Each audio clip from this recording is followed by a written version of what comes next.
Hear, all persons not present with the appellate division who are here, give the attendance, and you shall be heard. Please be seated.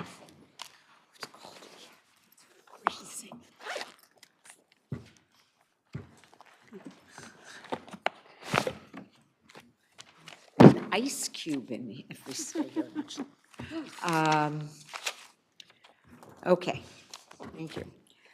Good afternoon and welcome to the Appellate Division, First Department.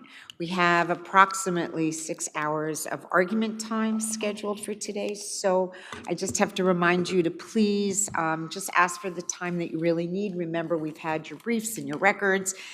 We are familiar with the cases, so we just want you to answer the probing questions we may have for you.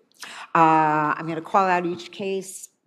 Counsel, all please rise and let me know, appellant and then respondent or respondents, how much time you're asking for. We'll do the best we can. First case on the calendar, People versus Delgado.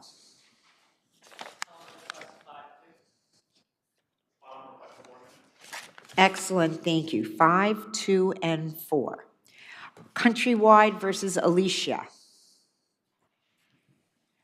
Okay, that case will be submitted. In Children is submitted. Belfi versus Barrett. Okay, and I have 2 respondents here. Okay. Okay, so you said 7 and 2, is that what you asked for? Okay, so 7 and 2 for the appellant and 5 for each of the respondents. Thank you very much. Norris Medical versus Sieve. Your Honor, we request 7 and 3. And respondent? 7. Okay, let's do 6 and 2 and 6. I think that should be enough. Thank you both. Next case is Tribb versus 326-338 East 100th Street.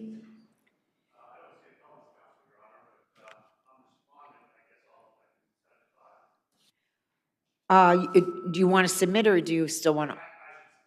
You still want? Okay, so I'll tell you what, we'll give you like 4 minutes and see what happens from there. Okay, you're very welcome. Thank you. The next case, Ruiz versus Phipps Houses was adjourned. Next case is Spiro versus 3781 Broadway. Should have an appellant and 2 respondents on that.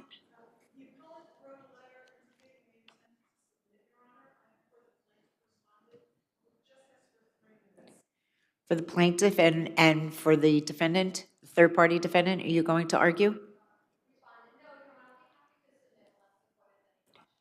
Okay, so we'll just hear from the plaintiff for 3 minutes. Okay, thank you very much. Plaintiff versus Rivera is a submission. Mitchell versus Just Lorraine's Place. Appellant? Case is marked submitted. DiGiacomo versus the New York Civilian Review Board. Your Honor, for the appellant, we would request 6 and 2.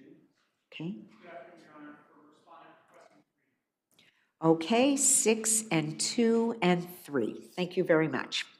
Leonard versus the City of New York.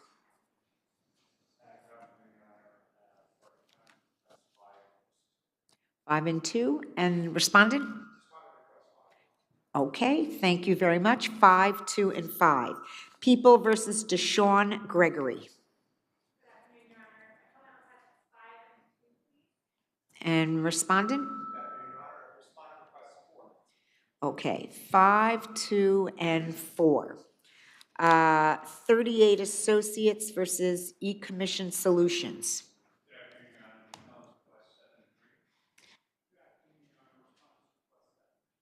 Okay, I'll give you 7 and 3 and 7 on that case. And then Wise versus 1614 Madison Partners. Okay, and respondent? Okay, I'll give you 5. So 5, 3, and 5, and the last appeal is actually marked submitted. So we're really hearing argument on the defendant's appeal on that one. You get that, right? Okay, good. All right, well, thank you all very much, and we'll start with the first case, People versus Delgado.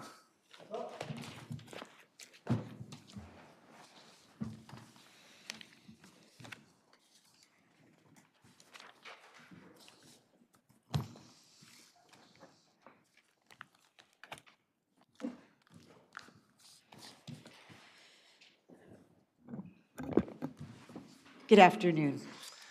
Good afternoon. May it please the court, Matthew Bova for Mr. Delgado. I'd like to start with the justification issue. Justification charge should have been issued here because there was a reasonable view of the evidence that justification applied on these facts. And we get that reasonable view. Counsel, wasn't the only evidence that the defendant was the aggressor? That was the testimony of the complainant. But in assessing whether there's a reasonable view, we look at the evidence as a whole and whether there's reasonable analyses and conclusions that can be drawn based on that. And here, the complainant testifies that Mr. Delgado, a person he never met, basically struck him out of nowhere for no real reason. What evidence Now, the jury is there to the contrary, though? There has to be some evidence to support a justification charge. So what evidence in the record are you pointing to that supports the use of a justification charge? Well, the evidence lies in the credibility problems that the complainant had. You're saying because they don't have to believe the plaintiff, so that if they don't believe the plaintiff, then there'd be that's not really the legal standard. You have to show something to support it other than that you disbelieve the claimant. There needs to be a rational basis in the evidence. And here we have two possibilities. One, Counsel, if we accepted that argument, you would always, always, always submit a justification charge. There would never be a circumstance where a justification charge wasn't submitted if we accepted that argument. no, I don't think so, because what you'd have to have is a rational basis on the facts to believe that the complainant was, in fact, the initial aggressor. So what is that rational basis? Because we certainly know we don't have any testimony. So what do we have that you're suggesting we can base that, our findings upon? Well, the jury was entitled to reasonably reject the complainant's testimony that Mr. Delgado was the initial aggressor because the complainant had an obvious motive to lie. The fight happens off video. There's two possibilities. One possibility is that the complainant was the first aggressor. The other possibility is that Mr. Delgado was. That was the question for the jury, and the jury could have more than sensibly, with even a modest... In line with my colleague's question then, wouldn't it always present a credibility question? Where there are credibility questions, those questions have to be for the jury. Well, aren't there always credibility questions that come up in cases that are there for the jury to determine? I don't think that there always are, but where there are, those issues have to be resolved by the jury. So and here we that's know that inherent in a justification defense. A justification defense only comes up where two people get into some kind of altercation and one side says their actions is justified. So that factual scenario is present in every case where justification may be a defense. No, but you don't have cases always that have evidence like this, which is not only is there an undisputed motive to lie on the part of the complainant because he has an obvious desire to save his skin and not be kicked out of housing, not lose his job, but Mr. Delgado's statement is that he is talking smack to him before the incident, and then there's a fight. The question for the jury was, who started that fight? The credibility questions, those go to a jury, and I don't think I don't think the argument works that it's a problem that questions of credibility have to go to a jury. I think that is our system. Our system is grounded on the basic premise that jurors resolve questions of credibility. And here, those questions of credibility should have been submitted to the jury. Now, as to the other issue, as to dangerous instrument, the cell phone here was not a dangerous instrument. The standard requires that the instrument be used under circumstances which are readily capable of causing serious physical injury or death. We wholeheartedly concede that there's readily capable of causing physical injury. But as this court knows all too well, serious physical injury is a different story. This court has repeatedly... How is this case different than a matter of joy, which we held was sufficient when it was a can of soda? That was an unopened can of soda that was thrown at someone. That is something that could Different than easily... Smashing a phone on someone. What's the distinction between Well, those an two? unopened can of soda not only weighs more, but when you throw it at someone in their face, that is much more dangerous than a single blow to the face with a phone in the hand. And I think it's But also... didn't he say that it was the edge of the phone that caught him and caused a damage, and he was bleeding, and it was very hard to stop the bleeding? Well, he testifies that he got hit in the head with the phone. So, and yes, he did bleed, but it's not, the question is not what injuries resulted. The question is not whether there was, what kind of injuries resulted. The question is whether it's readily capable of causing serious physical injury. And the government's brief repeatedly argues that that this act was capable of causing serious physical injury, but that's not the test under the penal law. The penal law requires more.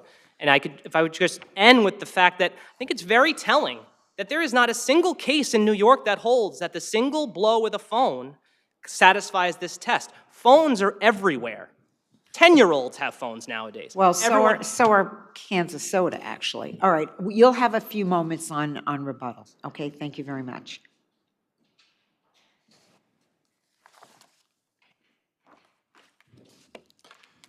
Good afternoon, Your Honors. Good afternoon. Assistant District Attorney Joshua Weiss from the Office of Darcel Clark. May it please the Court. Your Honor, I'd like to respond to my friend's sufficiency argument before then turning to the justification issue. With respect to the dangerous instrument element, the people proved that beyond a reasonable doubt, Your Honor. Counsel, Mr. Velez appeared in court a year after the incident with a scar, a visible scar above his eyebrow, right? That's correct, Your Honor. And the victim's testimony was corroborated by several independent sources of evidence, not the least of which was the persistence of the scar that was still visible a year after trial. But there was also video surveillance that the jury was able to consider that showed the victim's bloodied condition as compared to the defendant. And what's depicted on the video was corroborated both by the ship supervisor who broke up the fight in the hallway and the police officer. The medical record showed comminuted fractures, I'm probably mispronouncing that, on both nasal passages? Correct, Your Honor. And that was Those before the nasal jury? passages I'm sorry? And that was before the jury? That was? The medical records were before the jury, of course. Yes, the medical records were before the jury, as well as Dr. Du's testimony, which made clear that the injuries were consistent with a blow from a hard object.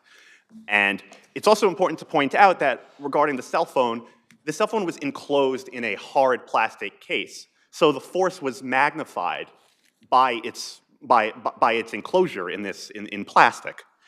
Turning to the justification issue, under no view of this record could the jury have found defendant legally justified in bashing the victim's head with the cell phone. The victim's version of events was uncontradicted, and as I noted earlier, it was corroborated by the other evidence in several respects. So your adversary said that we could consider the fact that maybe the complainant's testimony was not credible as to how the fight started. We can base a justification defense on that. Is that the state of the law? No, it's not, Your Honor. That articulation of the standard would envelop the rule. That would simply entitle a defendant to a justification charge in every case where he wants to plant a suggestion that the victim is lying. In a case such as this one, the only issue before the jury was whether to credit the veracity of the victim's account. The request for a justification charge, it has to be grounded in evidence. And here, no such evidence existed. If the court would like me to address any other issues, I'm happy to. Otherwise, we'll rest on our brief and ask that the judgment below be affirmed. Okay, thank you very much, Mr. Weiss.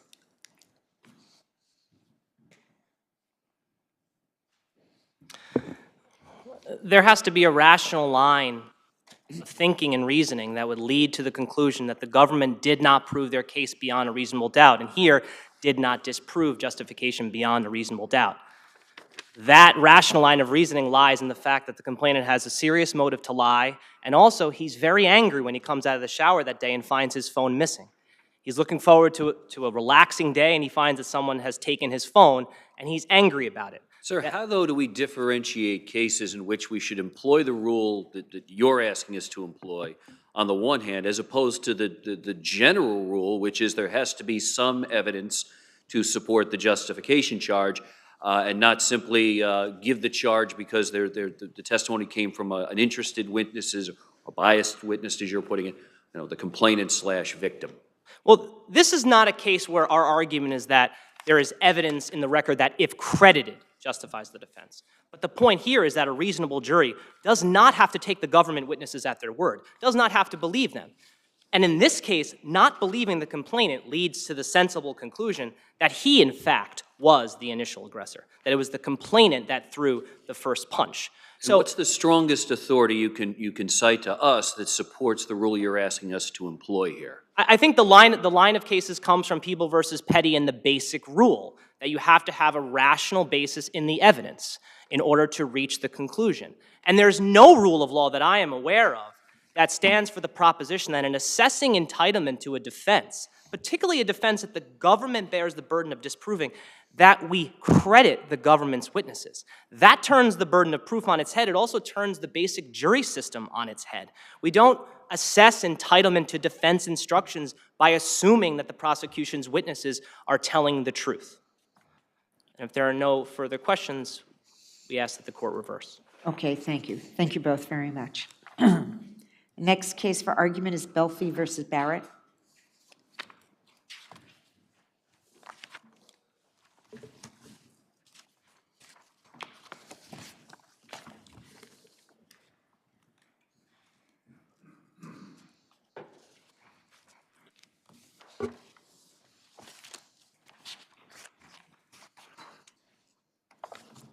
Good afternoon. Good afternoon. May it please the court, my name is Naomi Weinstein and I represent appellant Jean B. in this appeal.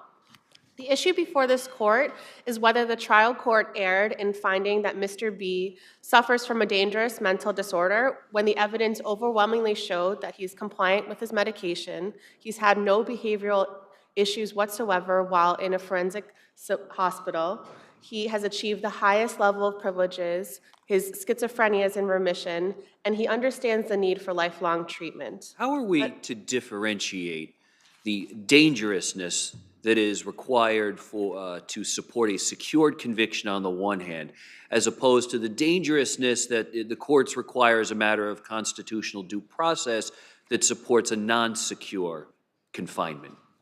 So as the courts have held, it's a matter of the level of dangerousness, because as Your Honor's pointing out, there has to be some level of dangerousness in order for Mr. B to be held in any facility, including a civil hospital, because if he was found not dangerous at all, he would have to be released into the community. But here we're asking that he be found the lower level of dangerousness and be found mentally ill and transferred to a civil hospital. And in making that determination, this court can look at several factors. For example, in the Court of Appeals case George L., the court lists several factors like the nature and recency of the instant offense, but that alone is not enough.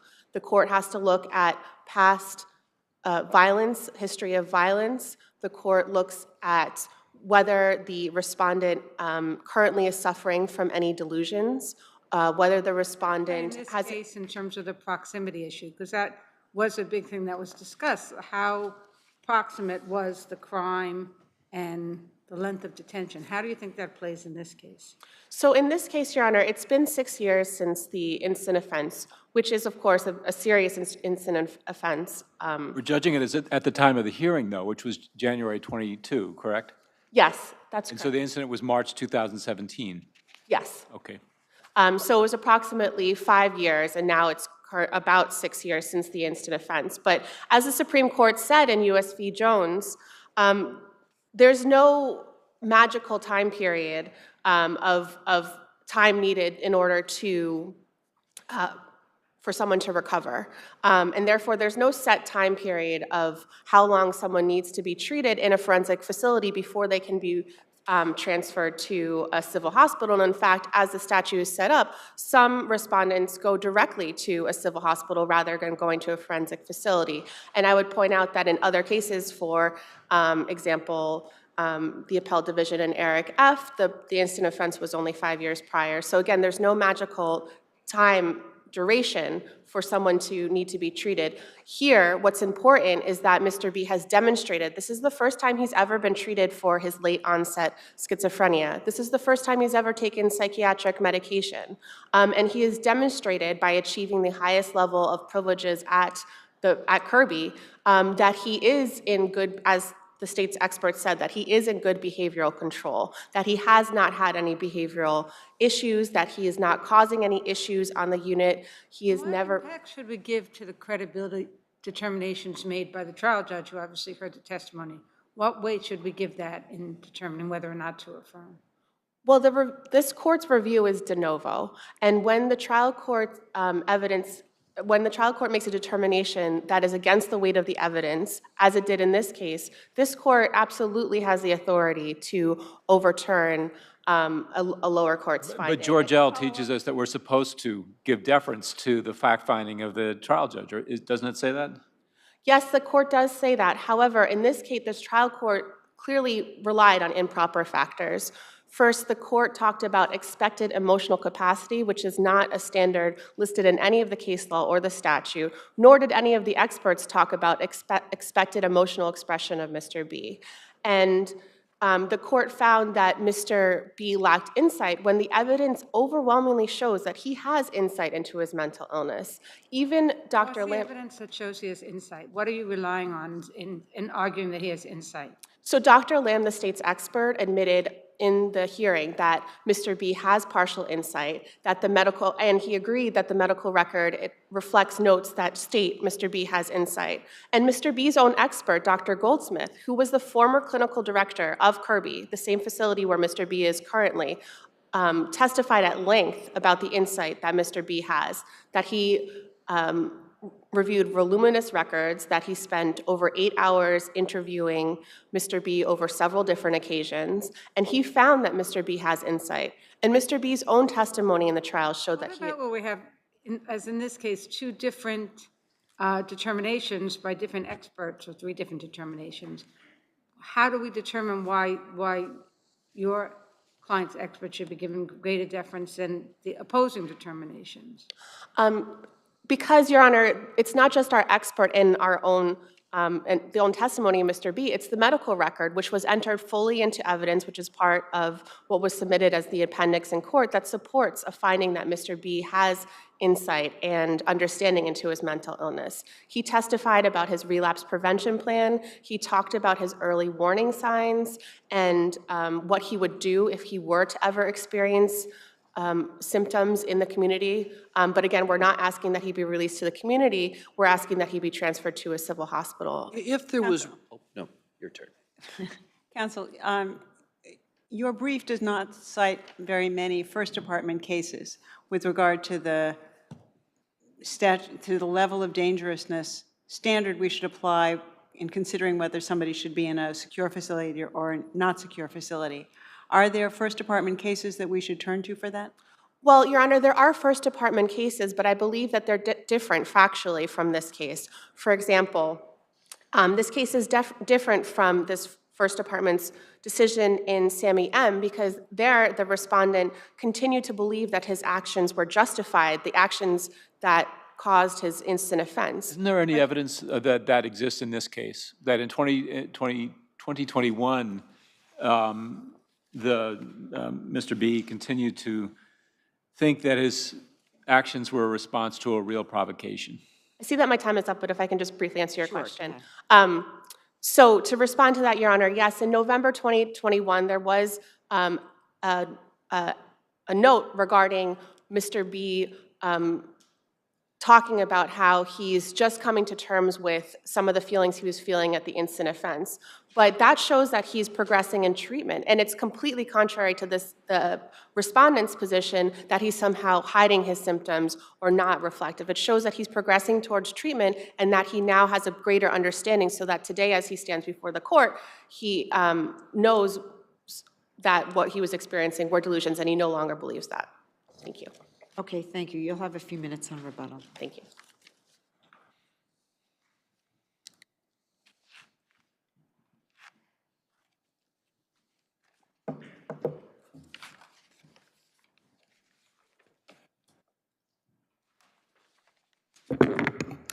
Good afternoon, Your Honors. Elizabeth Brody for Kirby Forensic Psychiatric Center.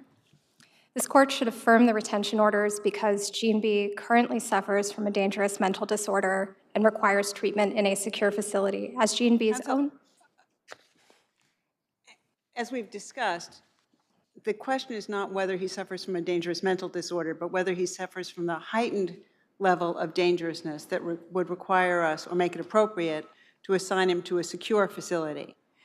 Because even if he's going to be assigned to an insecure facility, he still has to have a dangerous mental condition.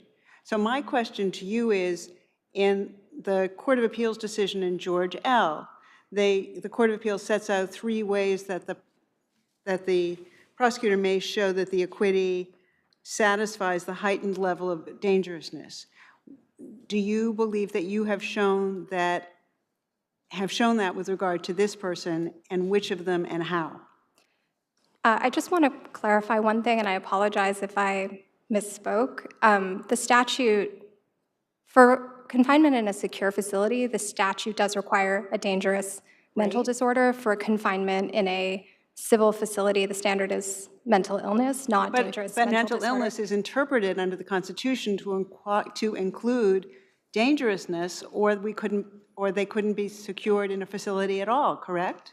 Correct, and in David B., So that the distinction is dangerousness or a heightened level of dangerousness. Wouldn't you agree?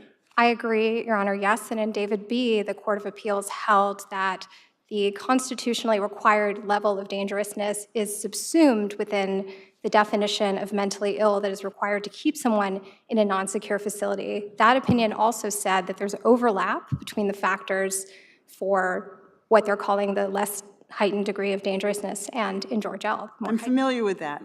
But now turning to the question I asked you, George L. sets out 3 criteria which could satisfy showing the heightened level of dangerousness by presenting proof of a history of prior relapses into violent behavior, substance abuse or dangerous activities upon release or termination, or evidence establishing that continued medication is necessary and the defendant is likely not to comply.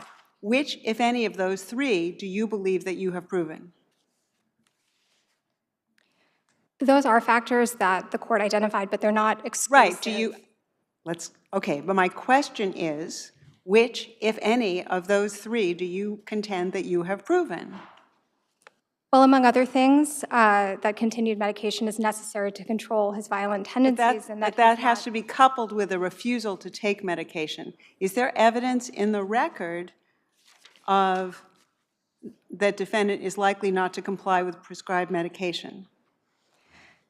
Yes, there is, Your Honor. Could you tell me where? Yes. Specifically. Yes. Just one moment.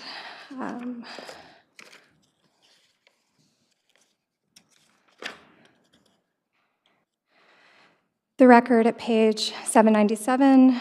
7 what? 797. 985, which is that he states he's not mentally ill. I'm sorry, what was the second? I apologize. At 985, 986, where the patient reports that he does not need psychiatric medication because he, quote, feels well. But did he refuse it? I mean, it's one thing to say that, and it's another to refuse to take it. I mean, it seems to me they're very different things. Wouldn't you agree? Well, I believe that the standard or the language of George L. is not that he has to refuse medication necessarily, but that there has to be a legitimate possibility that he will. The standard is defendant is likely not to comply with prescribed medication because of a prior history of such noncompliance or because of threats of future noncompliance. Do any of these citations show a history of such noncompliance or threats of future noncompliance? No, they don't show either, but they do show that he does not have any insight into his condition such as would be required to mitigate his risk of future dangerousness. Okay, but that's not any of the 3 criteria in George L., right? Your Honor, those criteria, again, I just want to emphasize, are really not exclusive, and what his own expert testified here. I understand that. I was asking you a question. Is the insight part of any of these criteria? It's not, Your Honor, but there was no dispute at the hearing, and in fact, his own expert testified that the, quote, heart of the matter, this is his own expert, Dr. Goldsmith, and this is at page 168 of the record. The heart of the matter here is whether or not his delusions have resolved and whether he has the necessary insight to continue treatment and maintain himself on antipsychotic medications. So the key issues for determining a dangerous mental disorder were indeed not disputed among any of the three experts. And as Kirby's experts established, Gene B's delusions had not resolved, and he lacks the necessary insight into his. So we agree that the issue is not whether or not he suffers from a dangerous mental illness, but whether it's a heightened level of dangerousness that justifies retention in a secure facility. I apologize that I'm not really understanding the distinction Your Honor is making, because the statutory language requiring secure confinement is dangerous mental disorder, and that same language is not used when discussing confinement in a non-secure facility. Instead, the statutory language there discusses mental illness. So if someone is found to have a dangerous mental disorder, they have necessarily met the criteria to be confined in a secure facility. In David B., the Court of Appeals said, although the word dangerous does not appear in the statute, the constitutionally required element of dangerousness to oneself or others is subsumed in the language of the provision. So in order for the individual to be retained in a non-secure facility, there still has to be a showing of dangerousness, correct? That's correct, but we believe we've met the heightened standard of dangerousness here because, again, I see my time is up. May I? Well, okay. Why don't I hear from, we hear from the other respondent. Thank you very much, counsel. Thank you.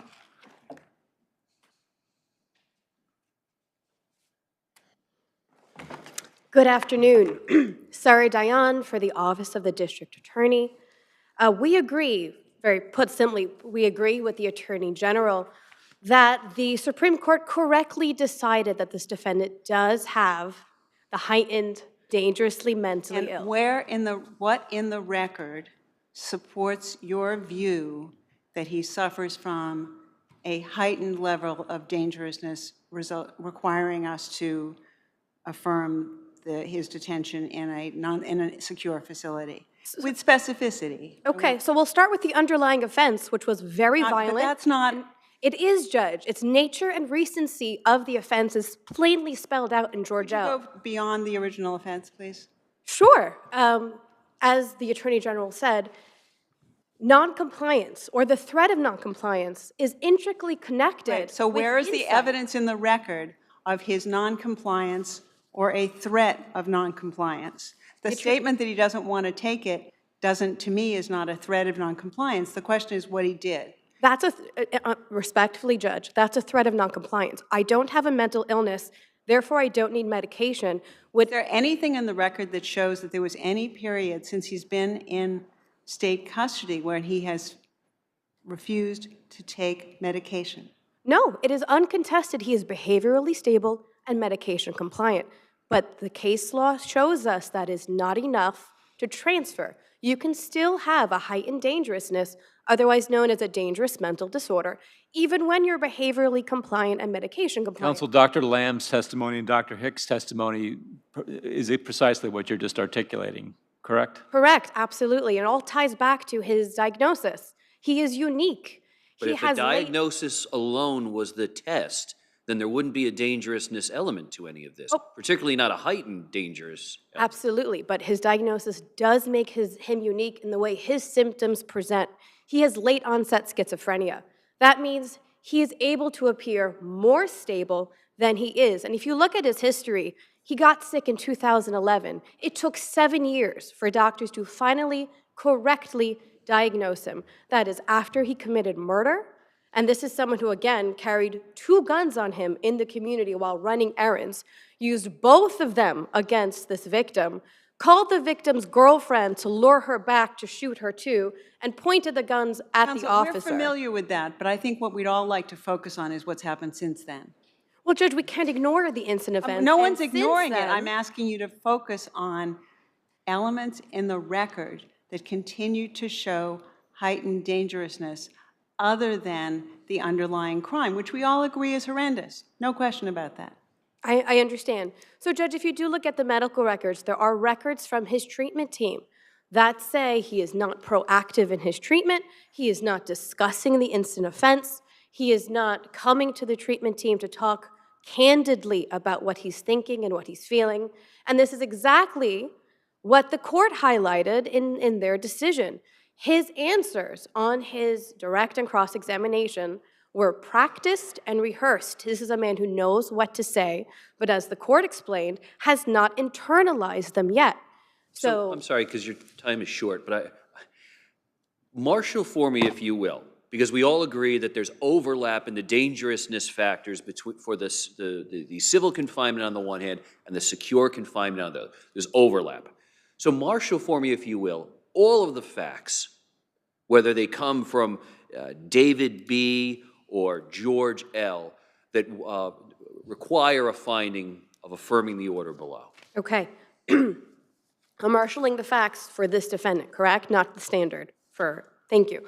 So, one, nature and recency. We all agree, 2017, very recent. He only started getting serious mental health treatment in 2019 after he took the plea and was designated track 1 dangerously mentally ill.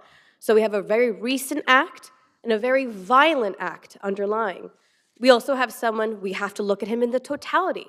He hides his symptoms. He was able to live a stable life in the community, paid his rent, didn't get arrested, took care of his granddaughter, had family support, until one day he murdered his superintendent. So this is someone who has been stable before and after the underlying offense. So again, behavioral stability, medication compliant, which he also was in the community, by the way, is not dispositive that he could be transferred. So we have the violence, the recency, the fact that he's more stable, and also the fact that if he does get transferred, he will come to a non-secure hospital under the assumption that all these heightened dangerousness concerns have been mitigated, and they have not here. Dr. Lamb and Dr. Hicks were very clear in their testimony that he has not yet gone to the underlying root of his delusions, and that when you press hard enough, they're still there, where so much so the day before he called the victim a low-life drug addict. Well, that's a little difficult to know since the note was rather cryptic and he denies that he said that. Well, no, he And that doesn't. the person, the doctor who wrote that note didn't testify. So it's a little difficult to rely on a cryptic note from that morning, which is not consistent with anything in the previous year or so of records. I respectfully disagree. The note is not cryptic. It says he described the victim as a low-life drug addict and got emotional. The defendant on testimony admitted he said that. He characterized it differently, but he admitted, yes, he did say that He admitted that he said before. it some years before. No, Judge, he admitted in the cross, I said that the day before. His own doctor admitted that, yes, I talked to him again about it. He admitted saying it, but he was saying it as a recollection. Meanwhile, we know he told a doctor in 2018 that the victim, is a lowlife. It's something that's close, never very far from his mouth. Let me put it that way.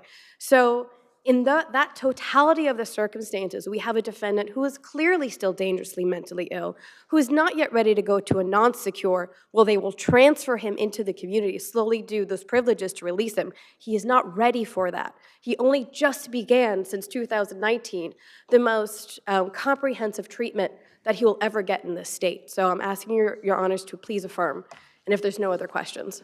Thank you.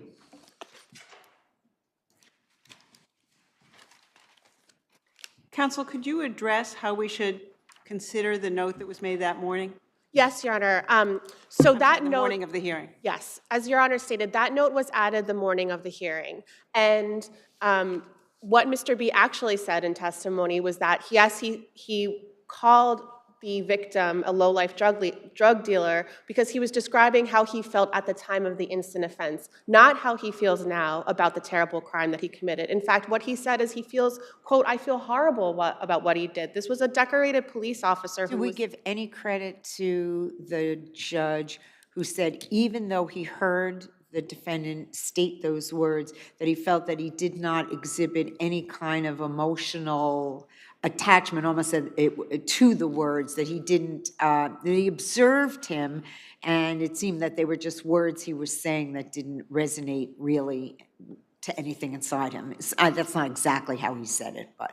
So as I had previously argued, expected emotional response is not a factor in determining whether someone meets the heightened level of dangerousness. And I would also point out that due to the COVID pandemic, this was a virtual hearing, and due to the COVID protocols in place at the time, Mr. B was wearing a mask during his entire testimony. So those factors need to be considered when considering.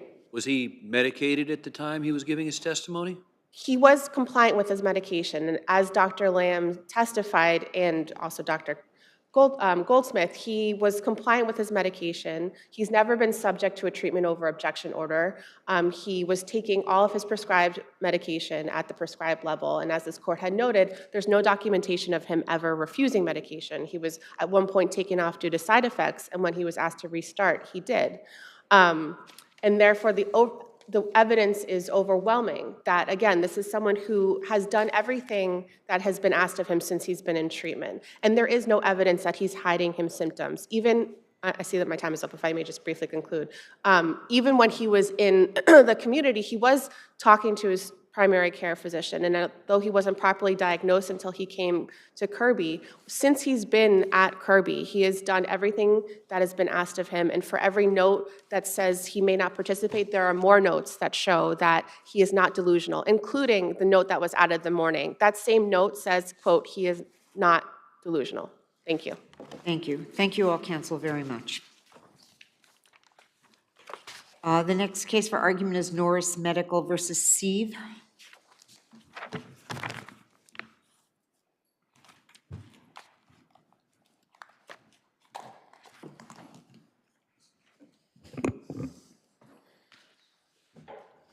Good afternoon. Good afternoon, Your Honors. May it please the Court.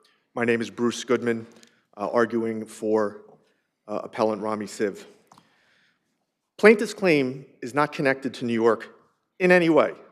There is no evidence in this record to find defendant Rami Sieve subject to jurisdiction in New York.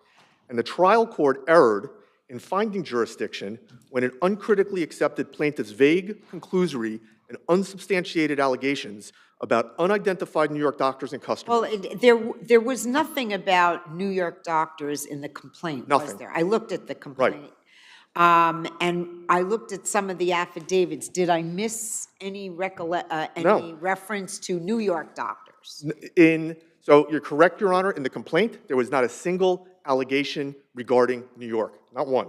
Which is fine, right? There's no need in New York State court practice to plead personal jurisdiction allegations. That's correct, Your Honor, except when we made a motion to dismiss for lack of jurisdiction. And we need some affidavits to help us out. And the plaintiff submitted the affidavit of LaRon Hogby, who was plaintiff's CEO at the time. Right.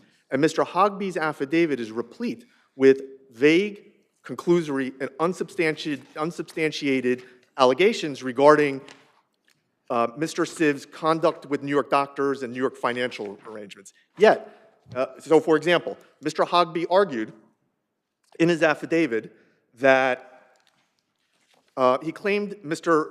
Sieve neglected his duties with doctors and actively worked with New York doctors, but did not identify in his affidavit a single New York doctor. And now he was the CEO of the company. He was the CEO of the company. So would it seem that he might have known one doctor?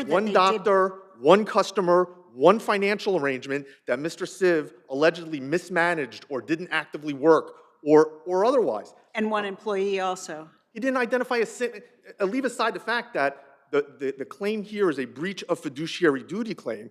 Whether Mr. Sieve supervised or didn't supervise a New York employee has nothing to do with the claim. It's not substantially related to the claim. They couldn't identify one New York employee that he allegedly supervised. And in fact, the only evidence in the record concerning employees that Mr. Sieve supervised is from Mr. Sieve, who attested that the only employees he ever worked with at the company were located in Texas and were located in Nevada, not in New York. Was Mr. Hagby's affidavit insufficient even for the purpose of making a sufficient start under Peterson? Absolutely. There has to be some tangible evidence of jurisdiction in order to find a sufficient start. Vague, conclusory, and unsubstantiated allegations that there are connections to New York aren't it. Had he identified one New York doctor and said, here's a doctor that Rami screwed up, maybe. But he didn't even do that. The court just simply uncritically uncritically accepted the vague allegations that Mr. Siv had contacts with New York with doctors that were customers of the company. That's it. In order to find a sufficient start, there has to be tangible jurisdictional evidence. And the plaintiff, through Mr. Hagby's affidavit, couldn't identify, and the second factor that they have to identify is what, if any, facts are in the defendant's exclusive possession for which it requires discovery. And all Mr. Hagby said in his affidavit was, well, I expect other facts exist. But the thing that I kept going back was, because I kept looking for that, was that he was the CEO of the company. Correct. Now, there was testimony that Mr. Hagby, I think, signed a lease on the Avenue of the Americas, which may have been given up during the COVID, but does that matter? If there's I mean, there was apparently an office for some time in New York. It doesn't matter for two reasons. Well, one, it wasn't a lease. It was like an office. It was a license for like a WeWork type facility, number one. Mr. Hagby signed it in 2018, okay? So there's the claims, the principal claims against Mr. Siv involve actions he took or allegedly didn't take in 2020. There's no evidence of an office in New York in 2019 or in 2020 or in 2021. And in fact, when we pointed this out on the motion, all Mr. Hagby said is, well, we moved offices. Where? He didn't give the court an address. He didn't provide the court a lease. Some indication it might have been at his home? In counsel, in oral argument, and it's not Maybe part of the that's where I record, met- but an where I oral read argument it. says, I think it might be his apartment. But that's not in the record. That's not testimony. And even if it was, even if they had an office in New York, the fact that the company had an office in New York does not bear a substantial relationship to the claims they're asserting against Mr. Siv. There's simply no connection in this action between the conduct they're alleging in the complaint, a breach of fiduciary duty, and any contact or any transaction Mr. Siv took in New York. There's simply no evidence of it in the record. Thank you, Your Honor. Thank you. We respectfully request that the court reverse the decision of the trial court and dismiss the complaint. I figured that was going to be your request. May it please the court, Harris Kogan of Blank Rome for the respondent, Norris Medical, Inc. The appellant Rami Siv was the sole director of Norris Medical, Inc. from 2015 to 2020. But that doesn't mean that he had connections to New York.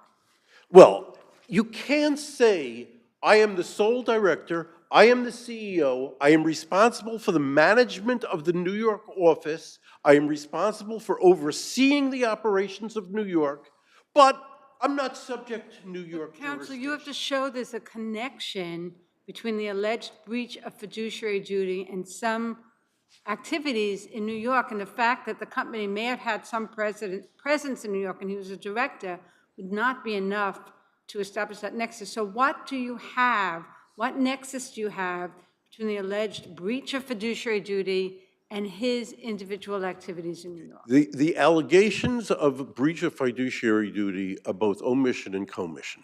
It is a general statement that what he did was neglected his duties and oversight of the company as a result of his dissatisfaction that his stock interest was diluted. And I got that. I got that from reading the record. And I said, well, that sounds like a claim that makes some sense. But then I read the complaint and I was looking for something that Judge Reed was able to grab onto to say, okay, at least there's been a sufficient start. In the papers, in the complaint, or in the affidavits that you submitted afterwards, and I couldn't find anything. I mean, Mr. Hogby says he's the CEO, and I sort of raised the same question. Well, he was when he wrote his affidavit. He said, "I am the CEO," and how does he not, talk about any New York? Well, I would point out that Mr. Hogby came in a little later. I'd also point out that we put in our papers that there is in fact an allegation in the Israeli court actions that Mr. Siv has failed to turn over his laptop, which contained information about the conduct of his activities. So it is one thing to say Mr. Hogby didn't put anything in particular. It's another thing to say, well, at least we need jurisdictional discovery to determine the issues with respect to Mr. Siv's activities. Are you claiming that was in a decision from the Israeli court? I'm sorry? Are you claiming that was in a decision? No, that was in an affidavit submitted in the Israeli court By whom? by Norris Medical Inc., by the attorney from Norris Medical, attorney for Norris Israel. But we don't usually rely on attorneys' affirmations for issues of fact. So, I mean, if there's Wait, let her finish. So I'm not sure, and also, if you really wanted us to rely on that affirmation, wouldn't you have produced that and with a certified translation so we could look at it? I believe that we did produce the affirmation of the Israeli attorney, and I'm raising it only to address the issue that we need jurisdictional discovery at the very least, and to say that Mr. Hagby knows everything because he was now the CEO at the time that he executed the affidavit does not address the fact that he doesn't.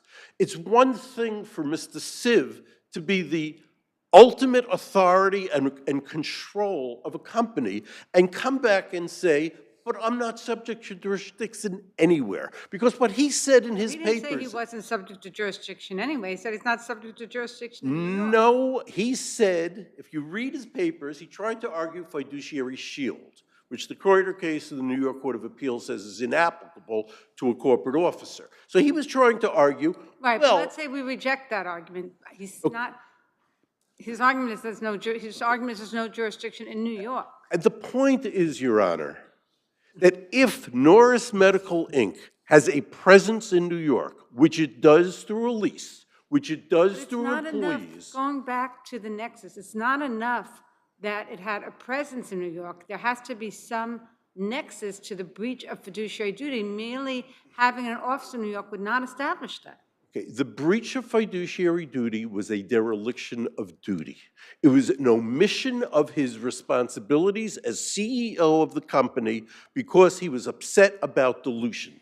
Yes, we only cited examples of— Your argument is that because he has an office in New York and you're arguing omissions, you don't really have to show anything. I'm sorry. You're arguing that because there was an office in New York and you're arguing an omission case, you really don't have to show any actions in New York. You just have to show there were omissions. A dereliction of duty. We gave instances of commission which were with respect to people that were outside of New York, but that doesn't mean that he didn't abdicate his responsibilities. But did you point to any doctor in New York that you had a relationship with, that he wasn't working on that relationship, or that he did something wrong with that relationship, or anything to specifically show that anything was occurring in New York as opposed to other parts of the country? We did not cite particular doctors or dentists in New York. However, we did show that this is a center of the activities of the company, and as CEO of the company, and he came to New York in connection with that he is responsible for events that occurred as a result of his duties as CEO. Sir, it almost sounds like you're asking us to impose general jurisdiction as opposed to long-arm jurisdiction over— No, we're saying that we're not suggesting that he does business in New York. We're suggesting that as a result of his management of the company, and in fact, what we cited several cases of both the first department and second department, which have recognized that the management of a company through technology outside of New York subjects a person to jurisdiction in New York because that is in fact the transaction of business. In particular, we cited the, I can get to it, the First Manhattan Energy Corp case, the Opticare Acquisitions Corp case, both of which recognized that an individual officer who is never in New York, but who manages the operations of New York, is subject to personal jurisdiction in New York. Okay, thank you very much, Mr. Coburn.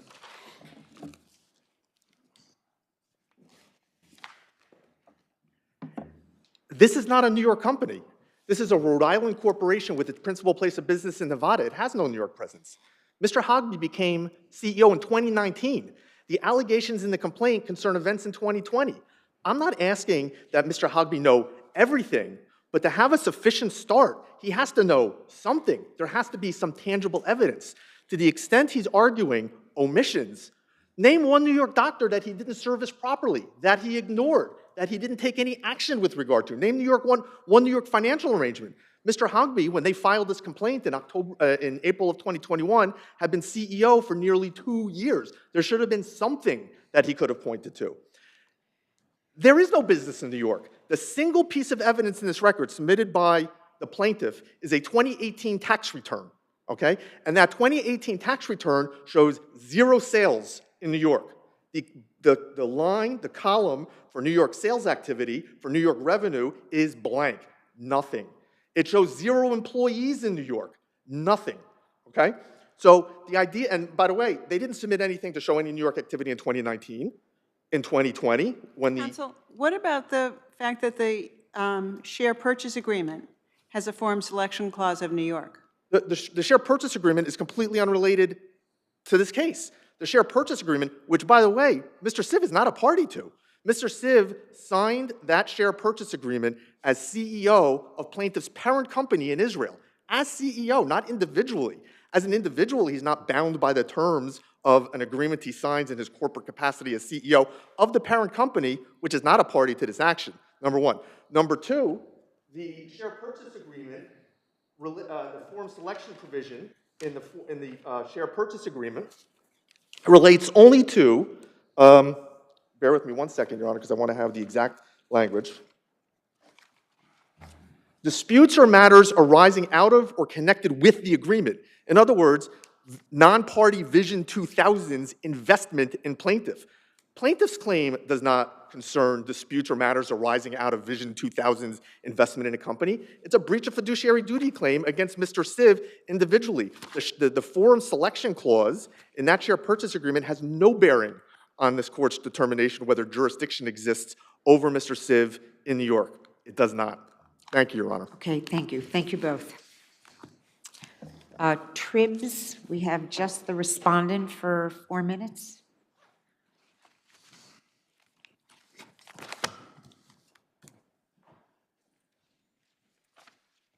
Good afternoon, and may it please the court. I'll be brief because I know this panel is pretty expert on J51 cases at this juncture. I just want to address a couple of points. The first is this TPU audit. Counsel, you're right that we're very familiar with Red-Stabe cases and J51 in particular. And one aspect of that is that we're all very aware that the Court of Appeals heard arguments a few weeks ago in Casey versus White House Estates.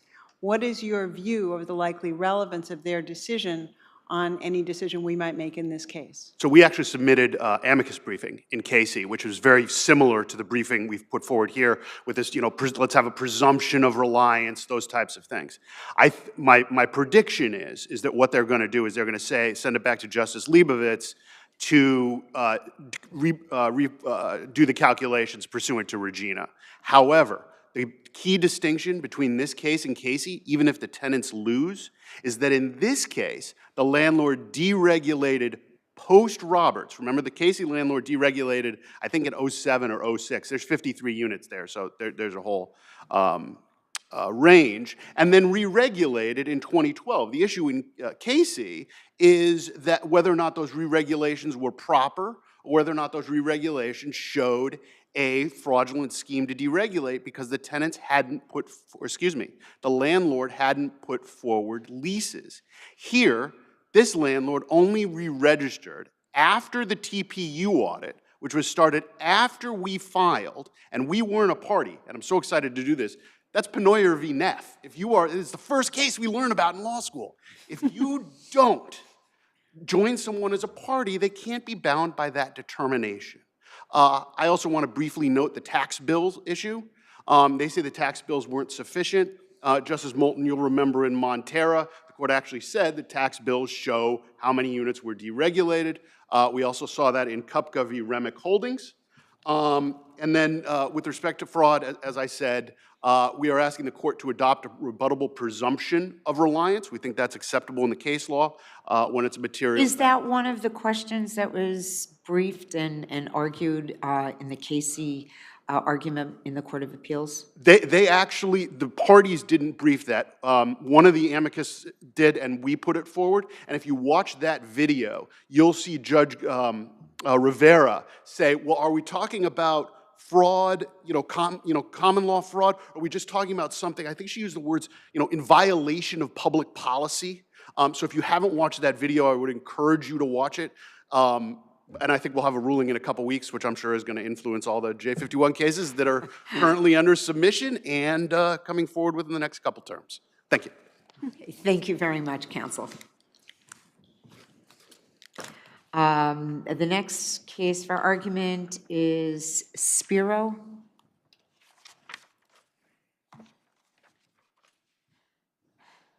It's like a little interlude of one person on a case. Okay, so I know you represent the plaintiff in this case, Yes, Your Honor. and so I'll let you address whatever you would like to address, counsel. Thank you. Good afternoon, and may it please the court, I'm Lisa Como for the plaintiff respondent. I just wanted to take these few minutes to emphasize a couple of points, the first of which pertains to the defendant appellant's argument concerning whether the barricade or barrier, the plywood that fell and struck Mr. Spiro was an object that required securing. Now, you had an expert that said it was. Yes, yes. They did not have an expert, if I recall. Our experts' opinions were, we submit, well-founded, well-reasoned. They were unrefuted. She not only discussed the sort of the common sense, the feasibility of how this thing was installed, how it should have been installed. She specifically addressed the types of devices which fall squarely within the Labor Law 240 statute as elevation hazard protective devices.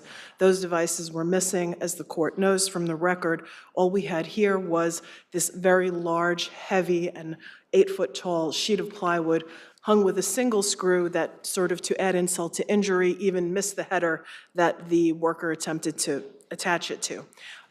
It was windy, and whether or not it was a gust of wind or just the force of gravity, what ended up happening, of course, was that it failed.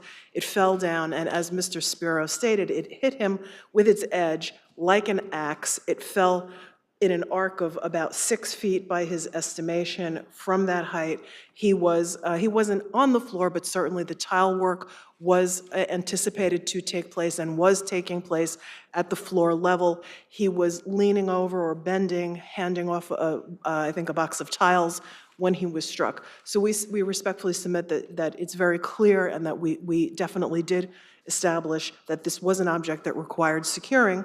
And actually, I think I've already discussed the second point that I wanted to touch upon, which was the use of these securing devices. I think that was unrefuted based on the expert and the facts, and even whether you look at it as the screw failing or not being properly attached as an improper securing device, along with the absence of the other types of blocks and stays and more substantial supportive securing devices that the expert testified should have been provided. Either way, I believe you have a statutory violation that the Supreme Court absolutely got it right, and we would respectfully ask the court to affirm. Thank you. Thank you very much. Thank you very much. DiGiacomo, please.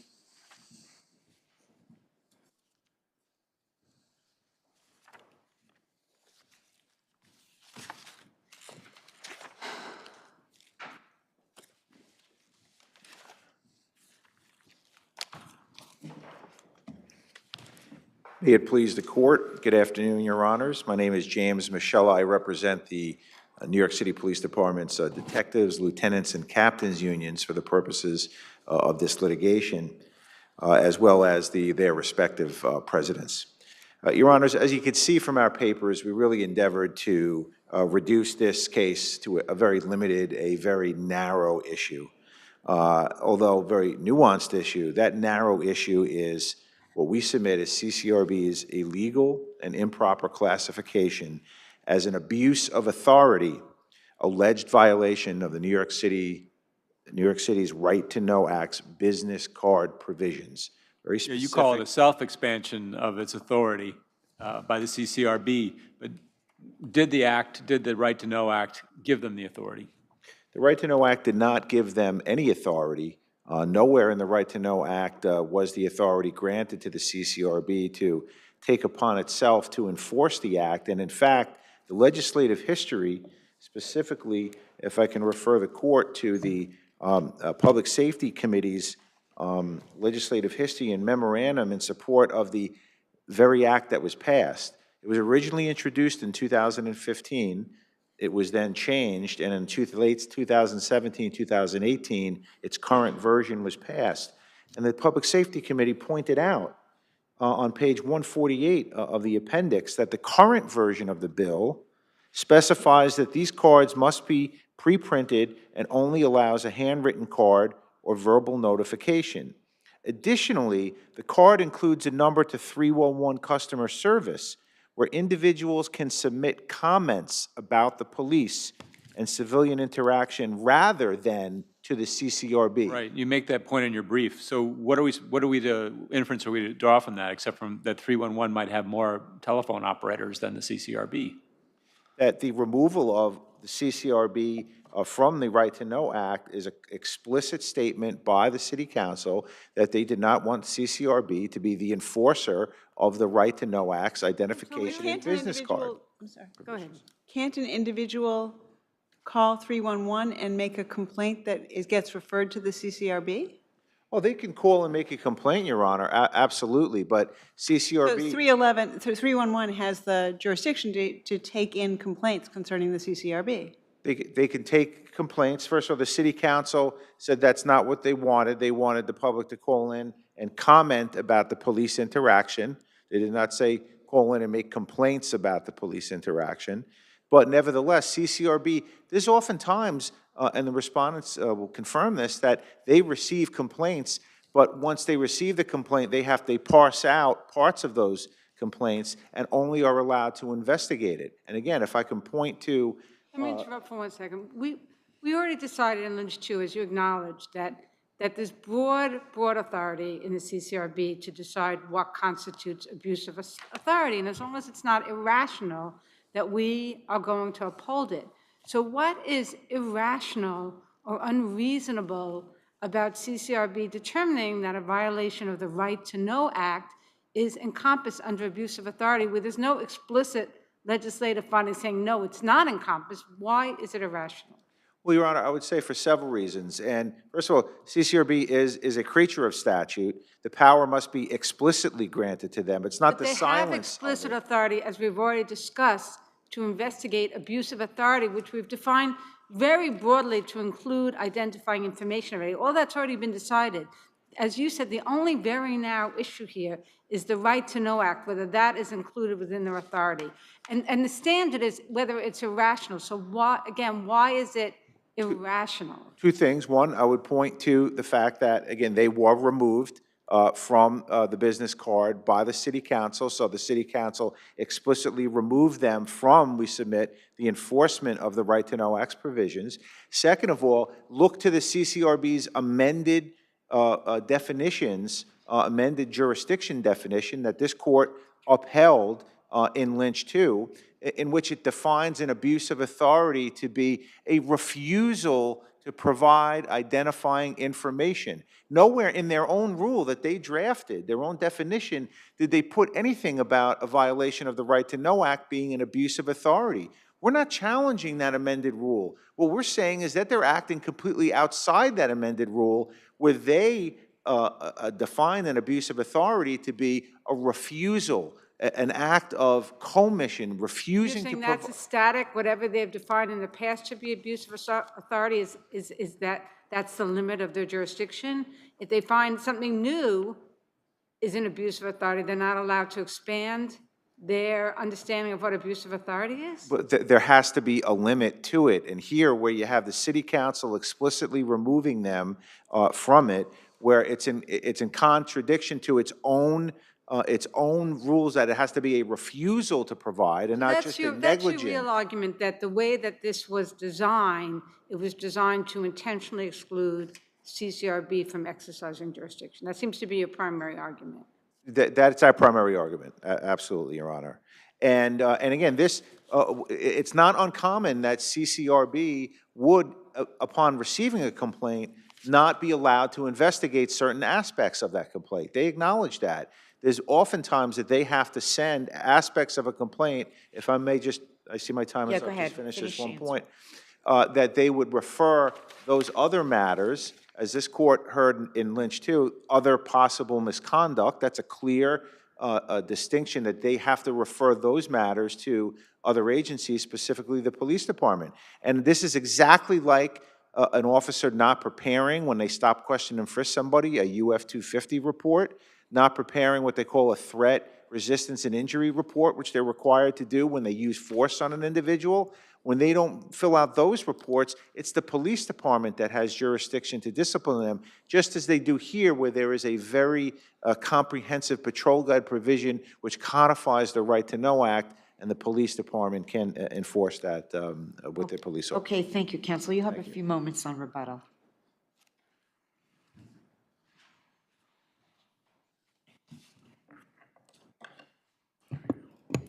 May it please the court, Kevin Osowski on behalf of the CCRB and respondents. Appellant's right that this is a narrow issue here. CCRB has determined that when an officer is obligated, either under the Right to Know Act or another statute or the patrol guide or or case law, to provide certain information to members of the public. I just wanted to know how you respond to counsel's argument that because you were removed, because the city council removed you from the card, from being the agency that they would call, does that affect, since that is his main argument, does that affect how we should look at this case? I think that that's not an accurate characterization of what the legislative history is.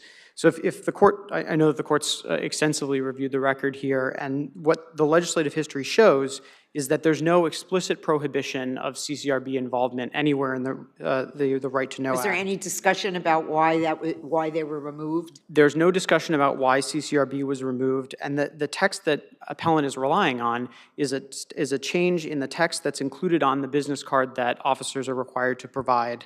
And that change happened between the time when the law was originally drafted in 2015 and when it was finally adopted in 2018. And the change, again, only was to change it from the CCRB's direct dial number to 311's direct dial number. And as Justice Gensmer pointed out, 311 is one of the many avenues through which CCRB receives complaints about police misconduct.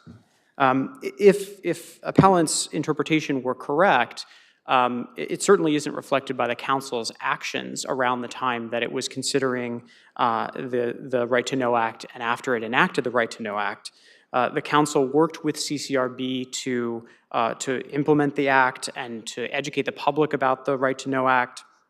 And after the act was passed, the council invited CCRB to come and report about its investigations of Right to Know Act violations, and even considered making that a regular thing. So the suggestion that what the city council was doing was trying to exclude the CCRB from Right to Know Act investigations is just not borne out by the record here. Sir, if we can for a second just focus on Lieutenant Chen. Sure. The new revised rule characterizes, among other new abuses of authority, the refusal to provide identifying information. Is that in fact what happened here with respect to Lieutenant Chen, that he refused to provide information? Well, I think... Or did he simply fail to comply with the Right to Know Act? So, Your Honor, I think that I think there are several issues to Lieutenant Chen's successful recovery here. One of them is that his Article 78 petition is untimely, and that he's failed to adequately plead a stigma plus claim under the law.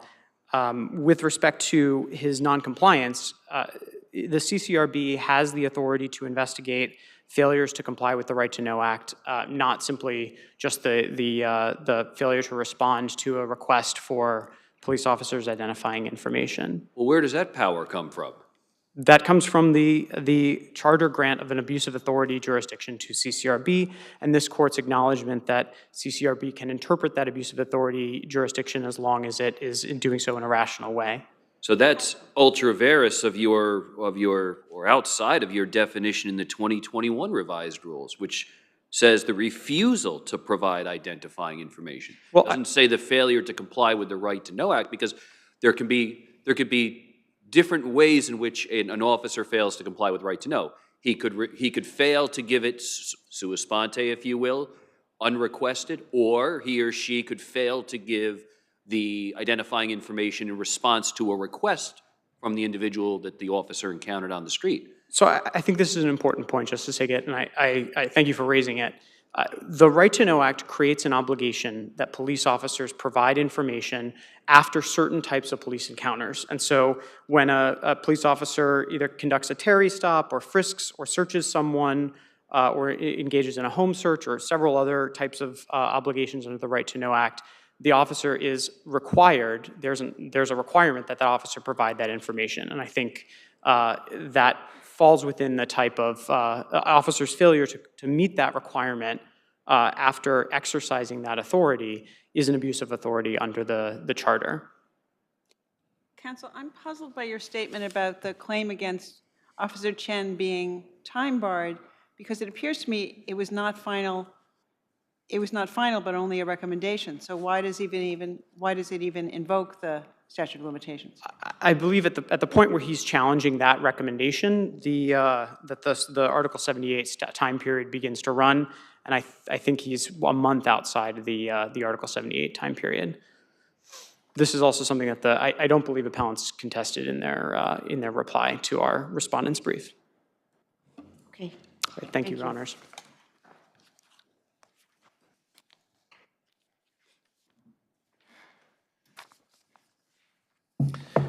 I think, Your Honor. Take a position on whether or not the claim against, I guess, Lieutenant Chen is time-barred? The claim against Lieutenant Chen's claim is not time-barred, Your Honor, for a multitude of reasons. Number one, it's a continuing violation by the CCR, because not only have they found that he abused his authority by failing to provide a right-to-know business card, they have then posted that abuse of authority on their website. It remains on their website. But wasn't that just a recommendation? I mean, didn't that have to go somewhere else before it became final? Well, it was never acted on by the police department. So it's in essence, Lieutenant Chen has never had the opportunity to contest that. It was sent over to the police department as And what happened? Nothing happened to it. He got sent for a class in how to hand out a right to know business. So he doesn't get like a piece of paper or something in the mail or email that says this has now been resolved and? Nothing. It's now on his central personnel index. It is now on the CCRB's website. We've attached that in our appendix, and it shows that he has abused his authority. And again, what gives them the authority, what gives them the jurisdiction to say that a violation of the Right to Know Act, an unknowing, negligent, inadvertent violation of the Right to Know Act, is an abuse of authority under its own definition? Well, you're characterizing as that, but they know that they have to give the card, so how can it be unknowing to not give the card? There could be a multitude of reasons of why, and I represent these members in literally hundreds of cases. I represent them from their interviews through the trial and the NYPD trial room on these cases, so I know that there are reasons.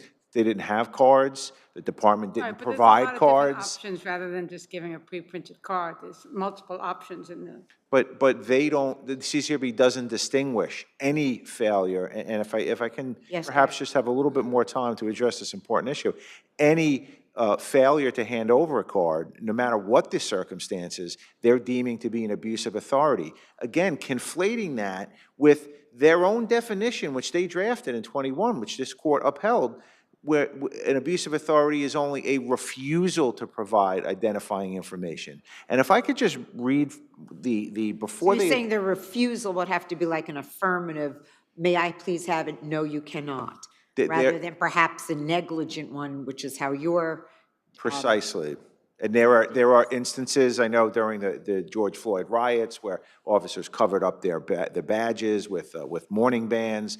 Those were affirmative acts by officers to not give their information. And very telling, and I just want the court, if I could finish with this, if I can have your indulgence. On page 373 to 374 of the transcript, prior to the board voting for their new rule, which included a refusal to provide identifying information, one of their directors, Mr. Rose, it was explaining the basis for this new definition, and he explained that the FADO acronym, as we know, stands for force, abuse of authority, discourtesy, and offensive language. The agency also investigates the use of the Right to Know Act. So that use of the term also, we also investigate, after he mentions their other jurisdiction of abuse of authority, is very telling about the little jurisdictional sleight of hand that they're trying to pull here. And again, on page 375, he tells the public at this meeting, the business card has the officer's information, explains how to comment and or complain about interactions with the New York City police officers. That's not what the right-to-know law said. The specific memorandum that went along with it, as I read, said 311 was given so the public can comment on it. And yet CCRB is telling the public now, you can comment and or complain about interactions. They're adding words. They're adding their own authority. They've self-imposed their authority over the Right-to-Know Act. Okay, thank you, counsel. We will certainly take a look at all the things you both I mentioned. thank you for your indulgence and time. Thank you for your time. The next case is Leonard versus the City and Transit.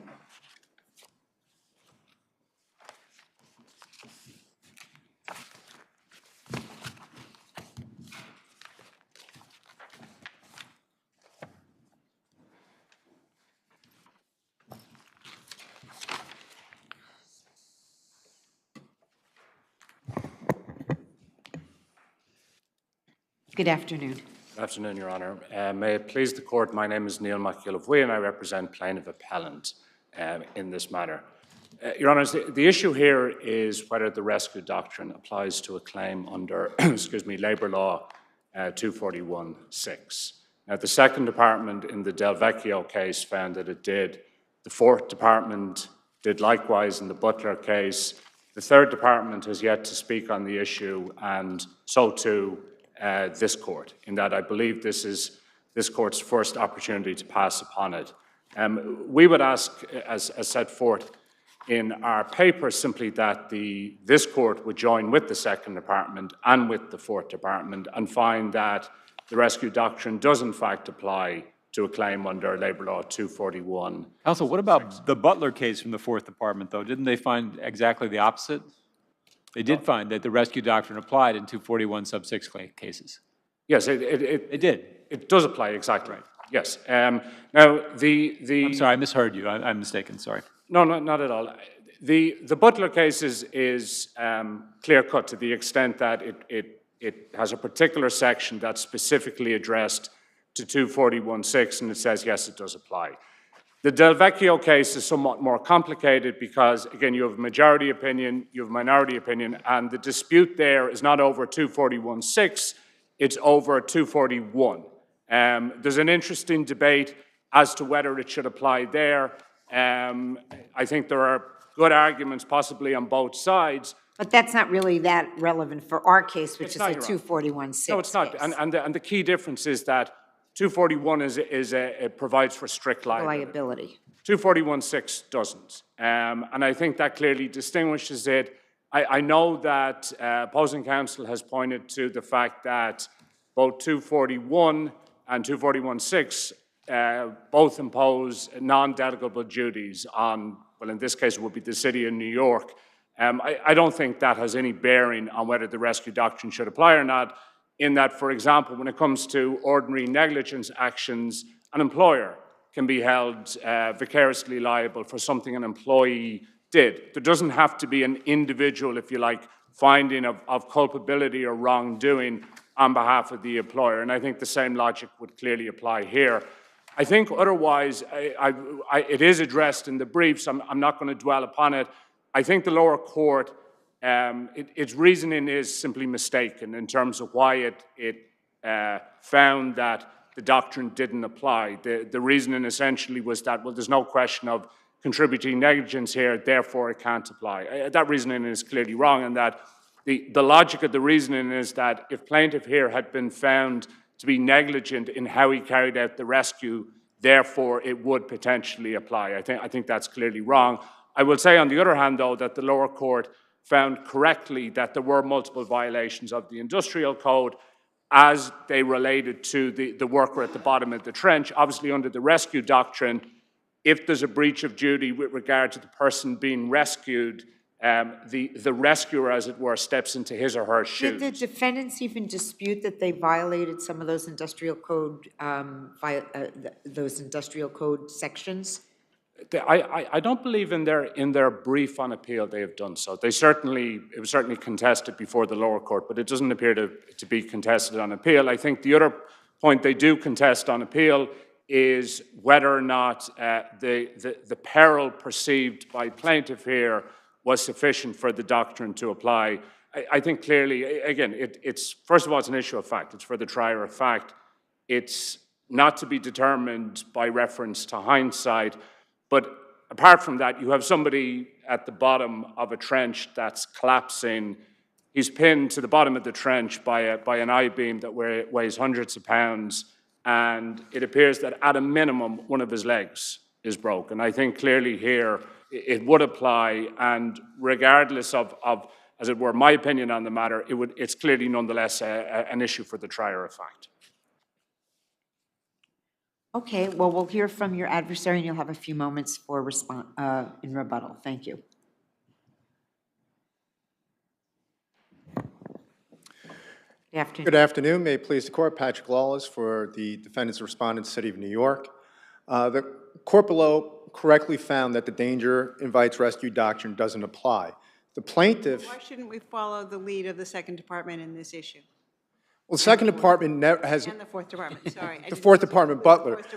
Well, Butler actually is factually distinguishable from this case. On top of it shouldn't apply, but it's factually distinguishable. In that case, the plaintiff and his coworkers were involved in the construction of a roadway, and the plaintiff's foot was run over by a roller by his own company as he was attempting to warn a pedestrian who was about to walk into the same path of the roller. So he was exposed to the same danger that he was trying to protect that person against. I don't see why that would affect in this case, the application of the rescue doctrine. So, again, why shouldn't we follow the lead of the Second and Fourth Department and apply the rescue doctrine to the sections under the labor law? Well, again, the point I was trying to make is that the plaintiff was not exposed to the danger that the statutes invoked, or the risk that the statutes were designed to protect against. He went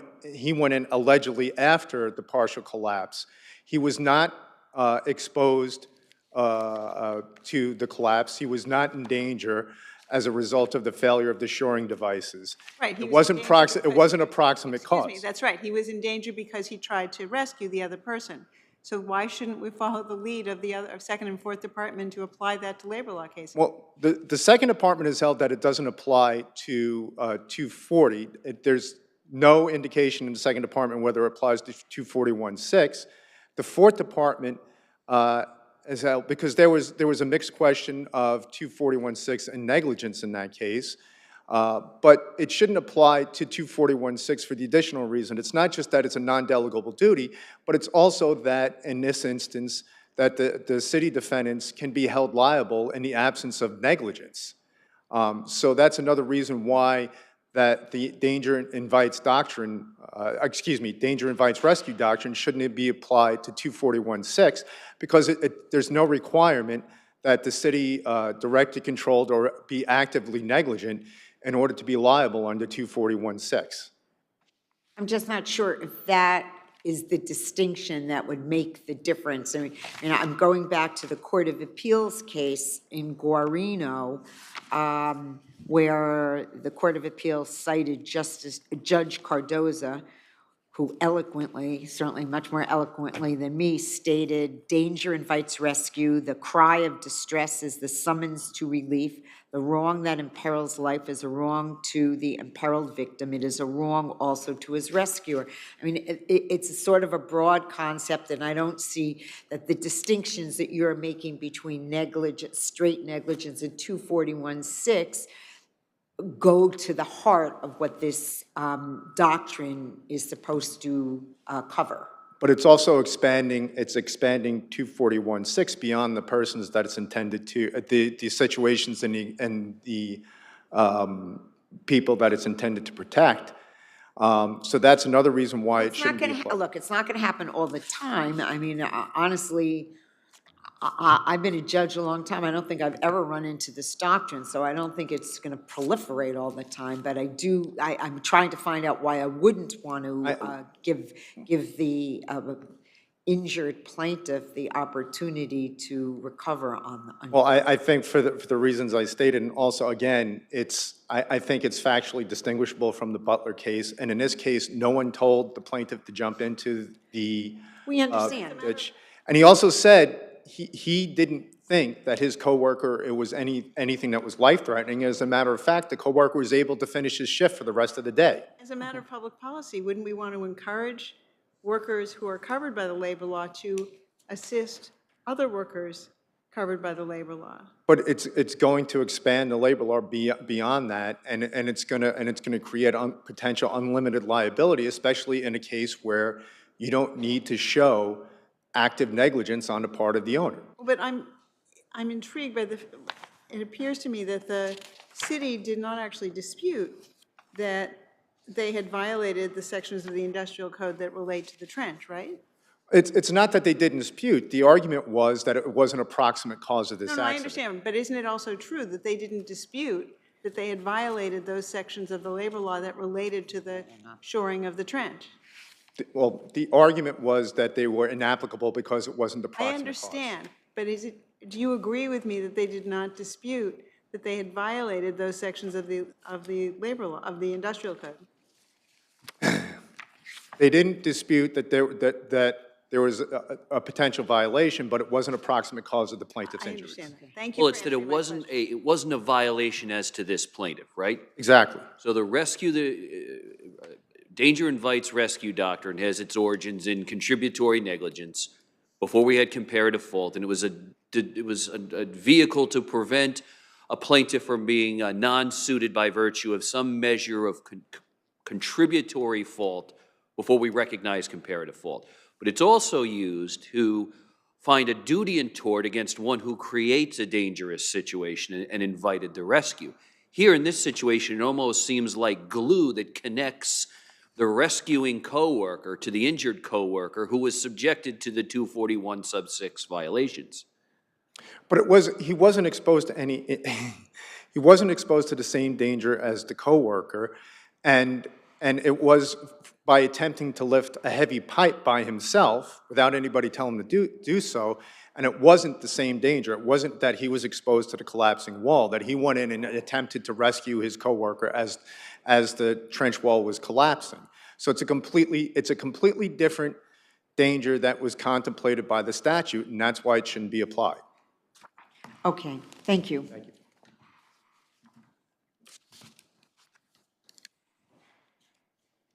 Your Honours, I'm going to pick up from where opposing counsel left off, and I'm going to return to the essence of the rescue doctrine, which is, again, to return to the famous eloquent quote from Judge Cardoso, the wrong to the imperiled victim is a wrong to the rescuer. So if you look at the Butler case, the industrial code violation there was meant to protect pedestrians. It was a worker on the job who came to the rescue of the pedestrian. Obviously, the worker himself is not a pedestrian, but under the rescue doctrine, he steps into the shoes of the person that is rescued. So it's not a matter of expanding the reach of 241.6 to protect people who weren't originally contemplated with regard to its protection.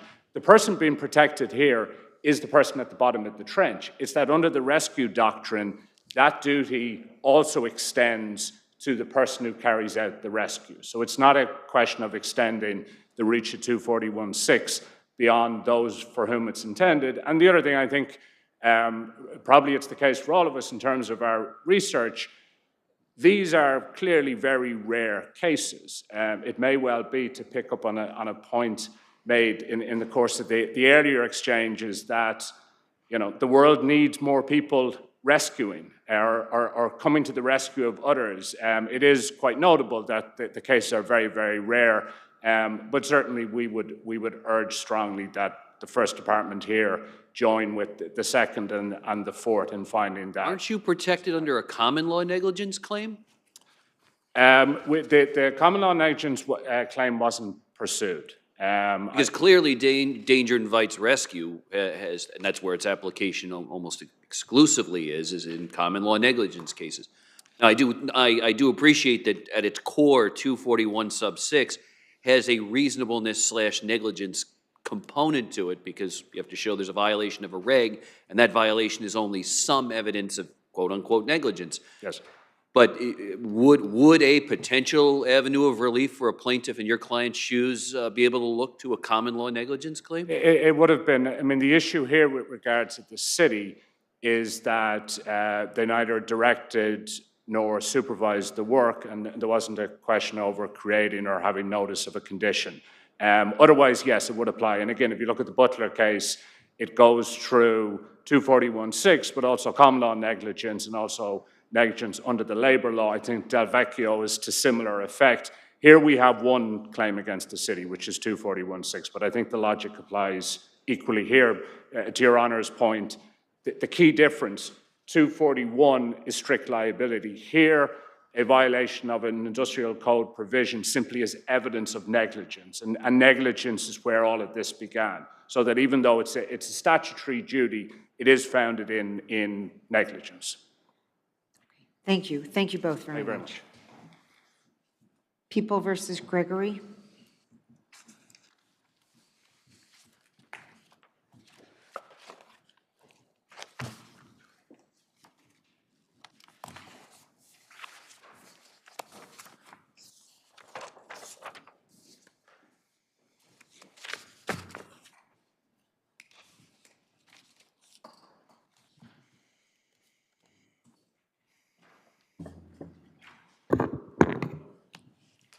Good afternoon, Your Honors, and may it please the Court. My name is Aviva Galpert of the Legal Aid Society. I'm here representing Mr. Deshaun Gregory in an appeal where we ask this Court to retroactively reduce Mr. Gregory's completed prison sentence from 4 years to 3. And the minimum sentence here is appropriate in view of Mr. Gregory's experience of trauma, his severe mental illness, and the triggering circumstances giving rise to this offense. Less than a year before the offense, Mr. Gregory was the victim of an unprovoked shooting that left him hospitalized for a month. 4 bullets hit him, 1 hitting his kidney. He sustained nerve damage. He had to undergo a colostomy bag, and he was still recovering.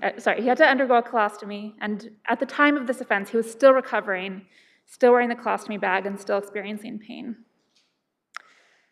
Going further back, his family history is fraught with trauma and violence and victimization. Counsel, I'm curious why you're asking us to reduce the incarceratory portion of his sentence, which he's already completed, instead of just asking us directly to reduce his PRS. Your Honor, he was sentenced to the minimum term of PRS, given the predicate sentencing scheme, but it's entirely consistent with the law here to reduce the incarceratory sentence retroactively.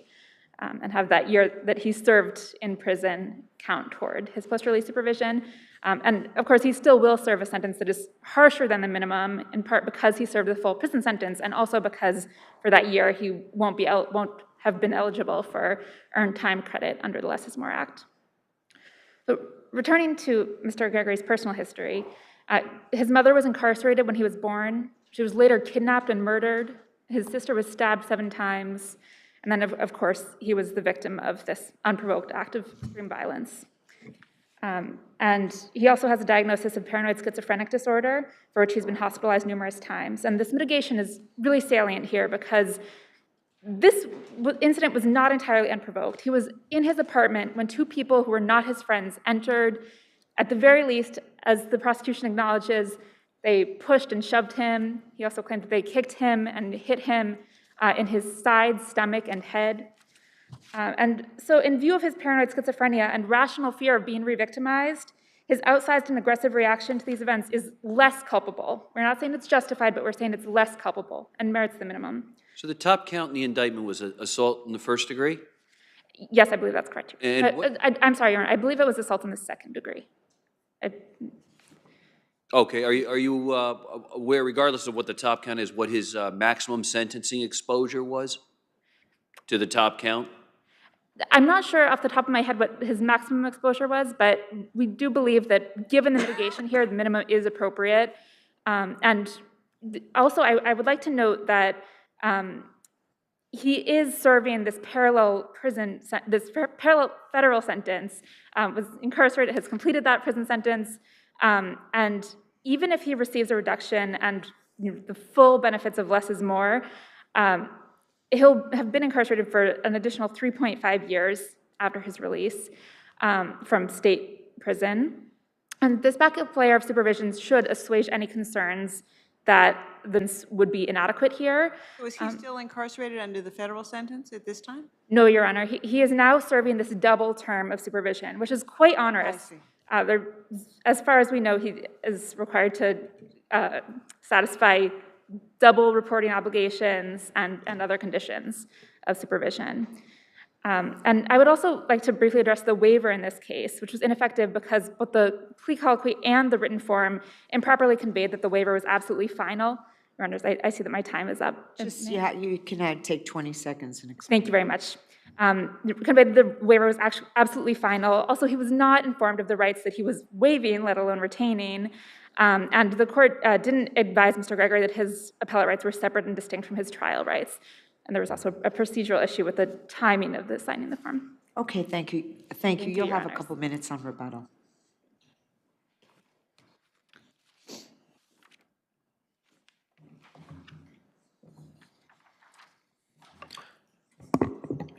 Good afternoon, Your Honors. Assistant District Attorney Andrew Loizides, appearing under the practice order and under the supervision of my colleague, ADA Elliot Hamilton, for the Office of Darcel D. Clark, for the respondent. And good afternoon, Your Honors, and may it please the Court. Your Honor, the defendant knowingly, voluntarily, and intelligently waived his right to appeal, but regardless of that, his sentence was not excessive.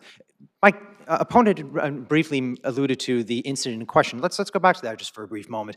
On the incident in the question, the defendant was in a verbal altercation with his girlfriend. It was a potential domestic violence incident. The victim had heard this from across the building and went into the defendant's apartment to see what was going on and broke up the fight because the defendant was about to get physical with his girlfriend. The victim pushed him aside, and the defendant asked him, "Did you just push me?" In which the victim responded, "Yes." The defendant pulled out a scalpel and attacked the victim. This was not self-defense. In fact, after the defendant... Was there more than one person with the complainant? There was one other person who went to basically keep the defendant's girlfriend away from the defendant as well. But in terms of the attack itself, it was only just one individual who was the victim. But going even further to that, the victim was cut with a scalpel by the defendant on his head and on the side of his arm. And the victim tried to run away, and the defendant chased after the victim, shouting on him, "I'm going to kill you." And the victim had to go back into his friend's apartment and close the door behind him. And it was when the defendant realized he couldn't get into the door that he fled. And it wasn't until, keep in mind, he was under parole when this happened, when the incident occurred. And it wasn't until 7 months later that he was picked up by the police and he was found in possession of an illegal firearm and a box cutter. Now, when Your Honor mentioned earlier before, the top count was indeed a first-degree assault.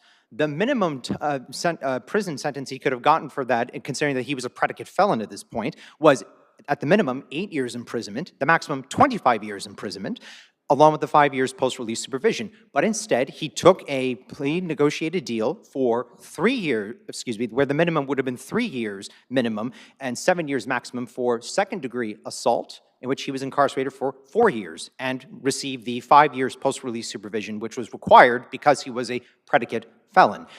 The defendant has also expressed no remorse for his actions. At the pre-sentencing interview, he attempted to justify his actions when there was no way to justify this, because at the sentencing hearing, it came to light that there was surveillance video of the incident in question, which not only did the prosecution point this out, but the defendant's own attorney even mentioned there was no self-defense justification for the incident in question. And regarding the defendant's mental health, in which his PTSD, supposed post-traumatic stress disorder, does not appear anywhere on the record. It wasn't even used as a defense by the defense's own attorney. And the only mention of him suffering from paranoid schizophrenia, again, only appeared at the pre-sentencing interview. So unless Your Honors have any questions for me, I just respectfully ask that you, for the facts laid out in my brief, to affirm the lower court's decision. Thank you. Okay, thank you very much.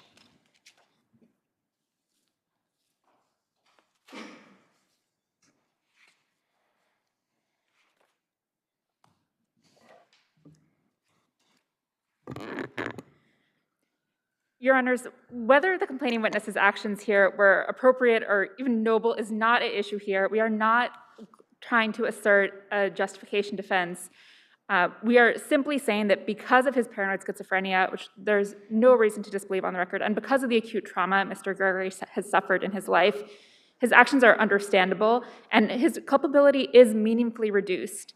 And it's also important to note here that,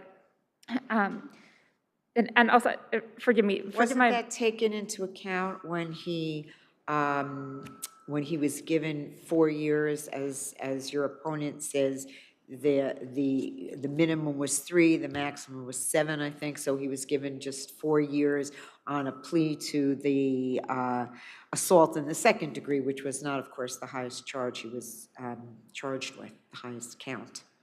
So wasn't that all taken into account? Yes, Your Honor, including to an extent, including his history. Yes, and that reflects the players in trial court's understanding that this was an incident where culpability was mitigated. And this court does not need to defer to the trial courts or the plea. This court has broad plenary power to reduce the sentence, and that is appropriate. And practically speaking, we know that post-release supervision is not effective and, in fact, is counterproductive after approximately 18 months, but certainly after 2 years. And here, that is the absolute minimum that Mr. Gregory could possibly serve. Again, he will also have this federal supervision after his state supervision is complete. And so, as a matter of policy and protecting the public, the minimum sentence is appropriate here. Okay, well, thank you. Thank you, Your thank you both. You both did a good job, Mr. Loisitis. Okay, so you're awaiting admission, correct? Are you getting admitted in the first department? The second department. Oh, okay, well, that's a nice place to. So we wish you best of luck as an attorney. You did a great job. You both did a great job. Thank you very much. Thank you. Thank you, Your Honor. The next case is 3B Associates.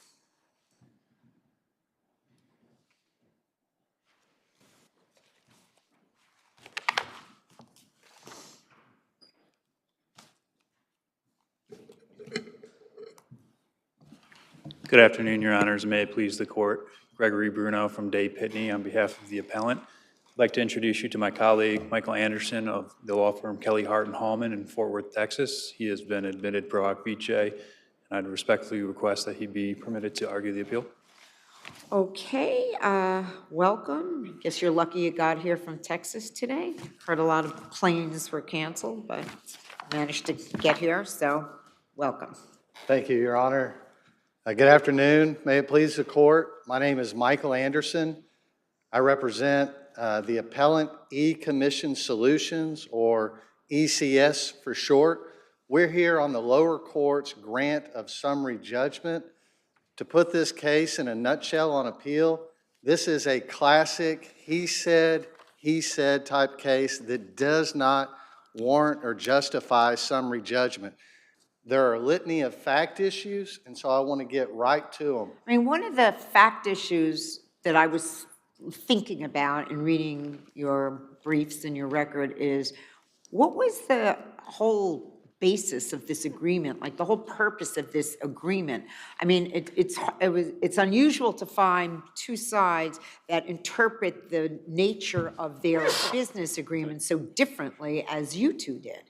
Absolutely, Your Honor, and I think you hit it right on the head, because both parties, the agreement, the purpose of it is to develop ECS's business, where it uses the words right there in paragraph 1, work, efforts, assistance regarding ECS, and the development of ECS's business. So where did this Calypso concept come from in this whole other company? Where did that doesn't seem to be mentioned in that? It's not mentioned anywhere, and that is precisely the issue. This is an issue that the appellee has raised going beyond the agreement, because as you point out, if you look at the agreement, Calypso is nowhere mentioned. So they go beyond the agreement and say, well, this Calypso agreement is the consideration. We dispute that. Well, but counsel, is that supported by the phrase in the agreement that 3B's work was, or the sufficiency and receipt of which is hereby acknowledged in the past tense? In other words, does that give rise to an inference that they did something for you, i.e. helped you get Calypso, and their work is done? Well, that's where I disagree with the other side. Where it starts off, that sufficiency and receipt of which is acknowledged, that's acknowledging that this is the promise. Because if you look at the beginning where it states what the consideration is, it's in present tense. And as you continue through it, where it's work, efforts, assistance, and then it talks about and development of ECS's business. And so that is the issue. Mr. Hoffman has testified, he's the principal of ECS. He has testified via deposition, he has testified via affidavit, and he has testified that he understood work, assistance, efforts, and the development meant the providing of airline tickets, this is in the travel space, the client introductions, and then the administrative and management guidance. That's what he has testified to. Interestingly, the appellee, it initially says, hey, it's all Calypso, even though Calypso is a completely separate agreement of which 3B is not a party, not mentioned anywhere. It originally says that. Then in footnote 1 of the appellee's response brief, they try to play both sides of it here. And by that I mean, they say, well, there wasn't any continued obligations under there, but even so, we did it anyway. And they speak straight to client introductions, airline tickets, and words to the effect going to administrative and managerial guidance. Also, since it's a major issue in this case, the corporate successor issue, and whether there's been adequate proof about the corporate succession? Excuse me, I didn't. Since it's a major issue in the case, do you want to focus on the corporate successor issue? Absolutely, Your Honor. So the corporate successor issue, here we go. In 2013, 3B Group dissolved, filed a certificate of dissolution. The evidence in the record from Mr. Hoffman never notified of that, never given any heads up, no notice whatsoever. But is that undercut by the fact that he wrote several checks to 3B Associates and then said, wow, I didn't know there was a separate company called 3B Associates? I don't think that's undercut. In fact, I think that's a jury argument. That's a fact issue that the trial court seized on in his first summary judgment ruling, because the checks are made out to 3B and Associates, which Mr. Hoffman testified, he just understood that was a DBA. And what is interesting on that point, it's 3B Associates, right? So he writes in 3B and Associates, and the fair inference on summary judgment with his testimony, he fully believed it was a DBA. The trial court seized on that and said, hey, that's not dispositive. That's for the jury. That's what the judge found in the 2020 or 2021 decision, right? The earlier decision. The initial one, that's correct, Your Honor. And then there was just a sudden change with no new evidence that would somehow carry the other side's burden and defeat the evidence put forward by ECS. I wonder if you could also address, somewhat connected to Judge Kern's question, in addition to the corporate succession question, there's a question about the assignment of the agreement. I read the agreement, it's only a couple pages. It seems like it says a couple different things about assignments. This is what's interesting about the assignment, Your Honor. The other side says this is an assignment of all the rights subject to the liabilities of 3B Group. That's not what that assignment says. It's a super short assignment. It deals with, it doesn't even assign the agreement at issue. It literally just simply assigns a net profits interest. It doesn't assign a right to sue. It doesn't assign any of the obligations that the record shows are ongoing that they admitted before an errata sheet were ongoing. It doesn't assign any of those obligations. Okay, you'll have a few moments on rebuttal. Thank you, counsel. Thank you, Your Honor.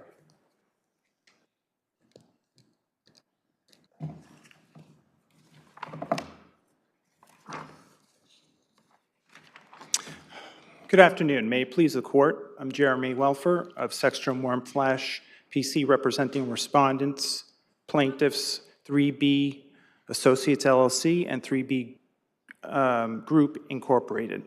The lower... A lot of issues in this case, many, many issues, but let's focus on the issue we were just talking about, was the anti-assignment and what the assignment was.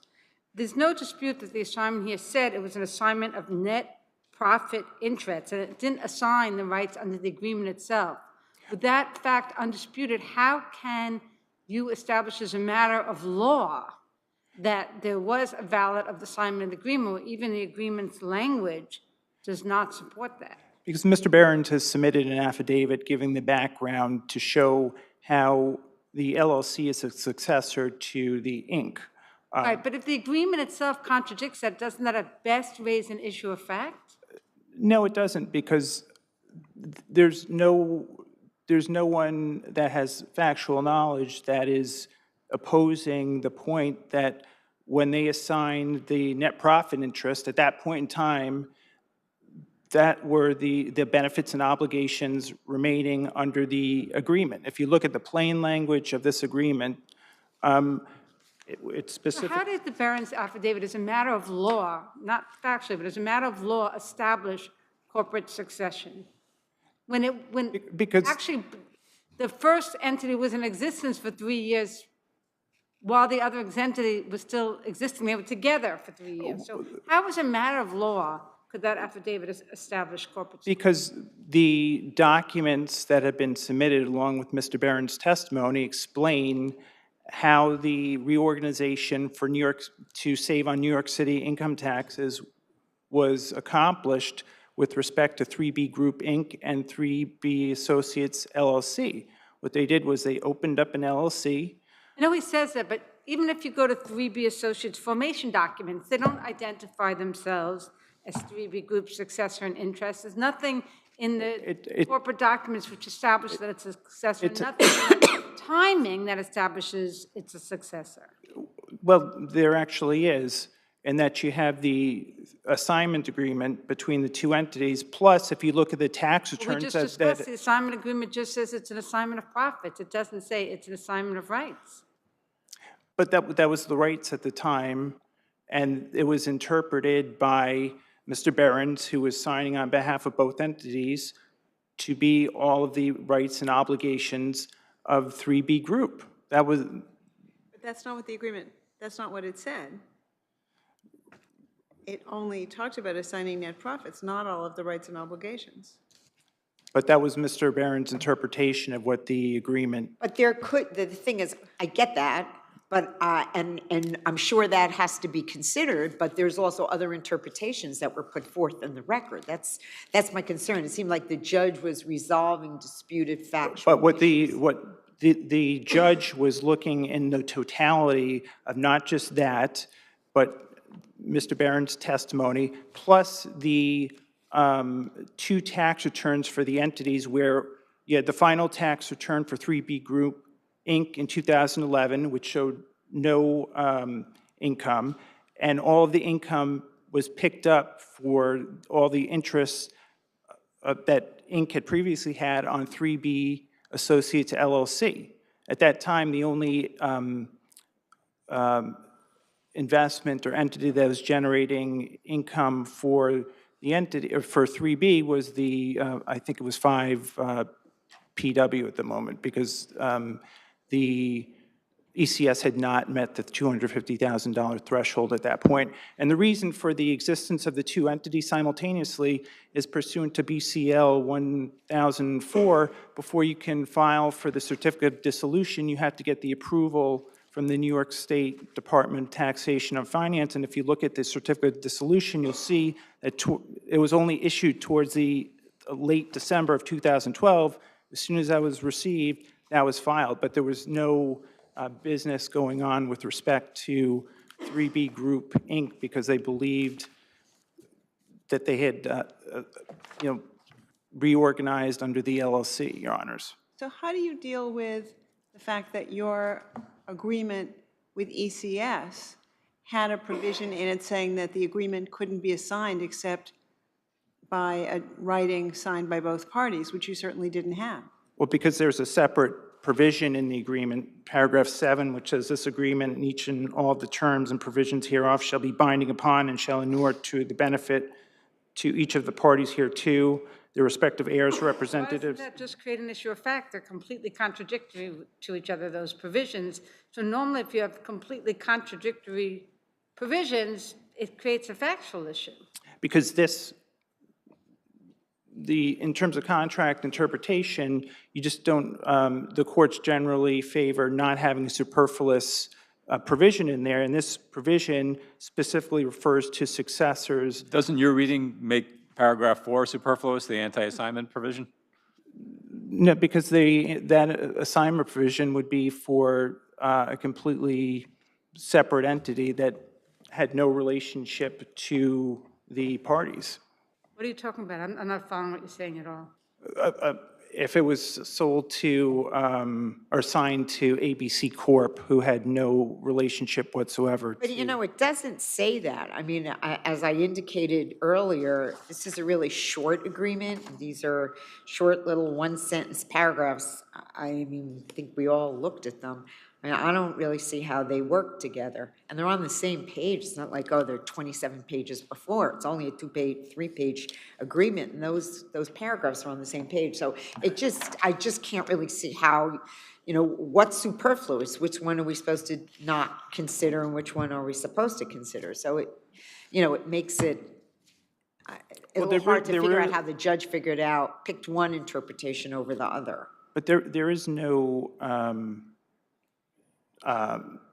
really issue of fact that's been raised to dispute that the LLC is the successor to Inc. And if I can have one moment just to go back to one of the other points that was made in terms of the paragraph 1 of the reading of it is in consideration of 3B's work efforts and assistance regarding ECS and the development of ECS's business, the sufficiency and receipt of which is hereby acknowledged. That's clear and unambiguous on its face. And the way that the Calypso is related to that was ECS and Paul Hoffman, the sole owner, sought the assistance of Mr. Behrens and Mr. Lieben, who were two of the principals of 3B Group, to assist him in getting that entity transferred from CNG to ECS. But none of that's in the agreement. Okay. But it's an admission that he received the consideration, and that's what this contract entailed. Okay. From our client's perspective. Okay, thank you. We'll let your adversary speak for a couple minutes, since he came all the way from Texas. You would get rebuttal anyway, even if you were from New York. Well, I promise I didn't bring the cold weather. But, Your Honor, I want to pick up on something that was just said by counsel, where he said there's no issue of fact as to whether 3B Associates is the successor to 3B Group. That's why we're here. There's a huge issue of fact, and the questions that y'all raised specifically about the Behrens affidavit, that's what he may have meant, intended, but the objective facts, there's not a single corporate document that identifies 3B Associates as the successor. This isn't a merger or amalgamation where you have a typical, here's our successor. There's nothing like that, so I wanted to point that out. Number two, this whole issue about Mr. Behrens and Mr. Lieben helping Mr. Hoffman and ECS with this Calypso agreement that the counsel just raised at the end, that is hotly disputed. Mr. Hoffman, through his deposition and through his affidavit testimony, has very clearly stated who he negotiated that with. That was a P.J. King at CNG. 3B's nowhere mentioned in the Calypso agreement. There's nothing about 3B in that. There's no reference to Jerry Behrens or Barry Liebman or David Buddha. The last issue, before my time is up, that I wanted to touch on briefly is not only are there fact issues on all of these things, from consideration to prior material breach to successor to how the damages on the taxes were issued, but this summary judgment was granted while my client had a pending affirmative defense of estoppel that was never, it was never raised by 3B or group or 3B associates. And after the court issued its second summary judgment opinion, just simply severed the case without ever ruling on my client's estoppel affirmative defense. It's a legitimate affirmative defense based on what happened, the events in 2014, 2015. Remember, this is a party on the other side. Oh, so that's not part of the appeal, though. We don't have the estoppel argument before us on this appeal, do we? We raised that the court should not have Did you entered. raise it to us as part of the appeal? Yes, it's in our papers. It's our .7. It's .7 that says, look, the judge simply severed the case and entered a final judgment when we had a pending estoppel affirmative defense. Now, I don't think we ever get there because I do believe there are fact issues throughout, but it's just another issue that was out there that was never addressed, and then all of a sudden there's a final judgment entered. Okay, well, thank you both. We'll certainly take a look. Hope you enjoyed, what? No, I'm sorry, you don't have a separate appeal. So I hope you enjoyed your visit to our courtroom. Tell everybody how beautiful our courthouse is. It's very, thank you, I appreciate it. Thank you both very much. And our last case for argument is Wise versus 1614 Madison Partners.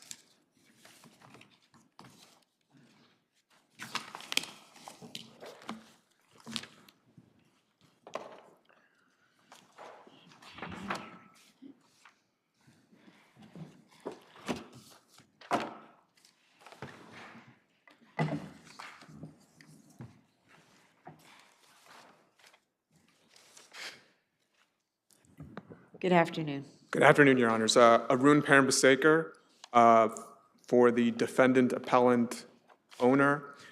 The issue before this court is a motion to dismiss, which it is our position should not have been denied. This Counsel, is a... your opponent quotes the noted legal scholar Yogi Berra and says that this case is just like Chernett, so that's probably where you should begin your... Yes, so there are two leading cases out of the first department, which is basically the only court that has dealt with this issue, Chernett and Flynn. Our position is that this case is more akin to Flynn. In both cases, street easy advertisements form the basis of the complaint, and there are concessions provided. There is a construction rider that provides the explanation for the concession. Didn't Flynn, though, just involved one concession, which is undisputed, happened before people, that they came in before the C of O was issued and while construction was still going on. Well, in this case, there are a number of different types of concession that are in play, and there's a dispute about when the construction ended and whether any construction was going on when the tenants moved into the building. So isn't this a lot more like, I'm forgetting the name of the case. Chernett. Chernett, rather than Flynn. So with respect to the timeline, in both Flynn and this case, the TCO was issued, and then the lease term began, and then a few months later, a final CO was issued. You are correct, Your Honor, that there are two concession-type issues. There's a construction concession, and then there's an early occupancy agreement. And then there's also, for the current tenant, there's the 3-month. There's a COVID, there was so there's 3 concessions involved. Right. There was a COVID credit provided in 2021, which was unrelated to the construction issue. In That's Chernett, one of the disputes. understood. I believe that in Chernett, the issue that this court took issue with was that construction-related credits were provided well beyond when the construction was completed, 16 months after the construction was completed. So in that case, that was the issue that this court determined was sufficient to deny dismissal. But going on to the next issue, there is the riders in the initial lease are subject to a statute of limitations defense. And with respect to the other appeal, that issue... You're talking about the class certification issue and who should be included in the class? Is that what you're... No, I'm talking about Statute a of limitations. statute of limitations defense. How far you can do the look back, right? Yes. So in this That's case... kind of the other appeal, but all right, since you're both here anyway. With respect to that issue, the leases are... That's not relevant to the named plaintiff, though. That's relevant to how big the class is, right? No, it's relevant here because the initial lease is before the look-back period, and the statute of limitations, if it applies, the only grounds that the tenant could raise is fraud, and our allegations are that there isn't sufficient indicia of fraud, that it has to be properly pleaded, and one of the issues is injury, which... And that's what the judge found. You agree with the way the... I agree with the timeline, yes, right. But in this appeal, the judge didn't reach the issue, and then the other appeal, they did reach the issue. So if there is no fraud, then they can't reach beyond the 4-year period, and therefore the claim should be dismissed on that basis alone. And one of the elements of a claim for fraud is injury, and we set forth that there couldn't be an injury even under any formulation of how damages were determined, because even application of the default formula wouldn't have resulted in a rent that is significantly less than what they actually paid. Okay.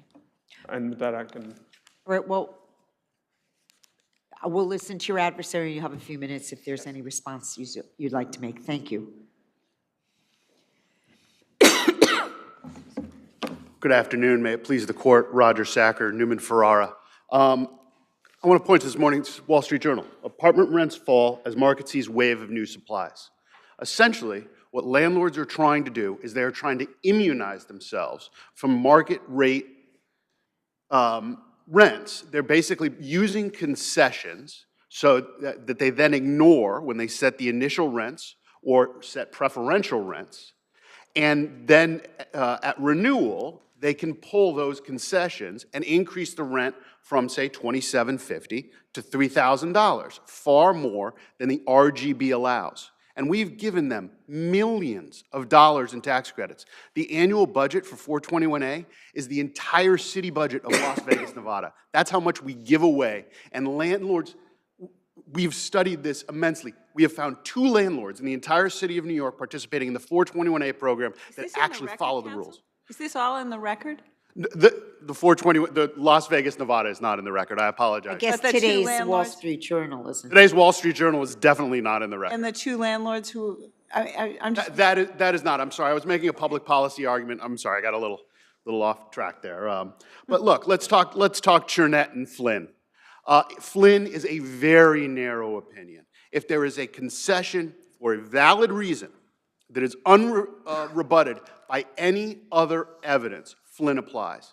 Chernett says if it is the functional equivalent of a preferential rent, and I would say they advertise apartments showing the net effective rent, the market price dictates the net effective rent. We have proof that construction was done and completed. We have even more proof than we had in Chernett because we have the Google Street View that shows no guys in hard hats, no dumpsters, none of the types of things that we look for when we would say, when did they have this? When did they get the C of O for that building? The final C of O was issued in February, but this is key. A C of O doesn't necessarily mean construction. I understand. Okay, we got one right now where they couldn't get a C of O because they had the wrong type of fire hose, right? There's all sorts of reasons you can't get a final C of O. So all we're saying here is let's get some discovery. Let's see if this was the functional equivalent of a preferential rent. Let's look at what construction was ongoing. They put forward things saying, it's bad stove knobs. We're giving concessions because the bath hooks are wrong. Those types of things. Sir, Sir. tying into the point you were just making, what is the procedural posture of this case right now? This was well, we've now had the class certified. That's the second appeal. But that's where we are. We've sent out discovery, and we're waiting for responses that are due in the beginning of March. Motion stage-wide, you're at 3211? We survived motion to dismiss was survived, class certified, yes. All right, well, Discovery starting. discovery has started. The responses are due, I think, March 15th, if I remember correctly. Thank you. Thank you, counsel.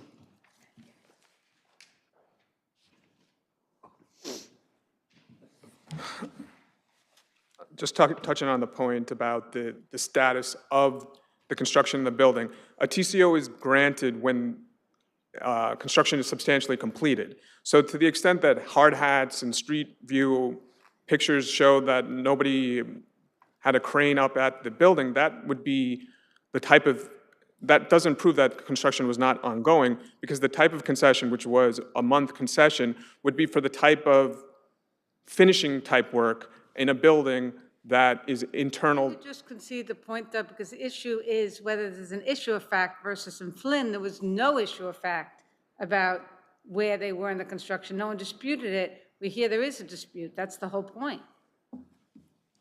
So the evidence that counsel has offered, I don't believe raises a sufficient issue based on the record, because the street view and the street easy pictures don't establish that construction was completed in the building. Well, I mean, like the royal we, so maybe we're jumping the gun here a little again. This isn't summary judgment, right? This is 3211. Correct. So the standard is more plaintiff pleader friendly than it is at summary judgment, and perhaps after discovery, your points are going to be founded on a developed factual record. You're correct that this is a motion to dismiss, but I posit that they're just pictures from Google Street View. Google Street View doesn't establish what's going on inside the apartments. The TCO was issued. It took several months for them to get the final CO. There's an affidavit stating that there was ongoing construction in the building. I don't think that they've rebutted that sufficiently to require that we go to a discovery and then eventually to a motion for summary judgment and so forth. Thank you, Your Honors. Okay, thank you. Thank you both very much.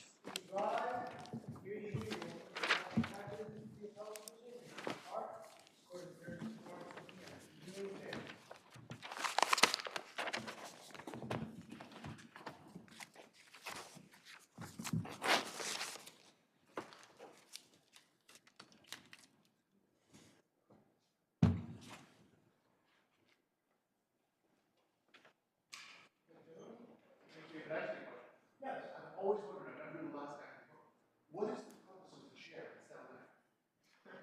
Time out. Oh, well, no, that's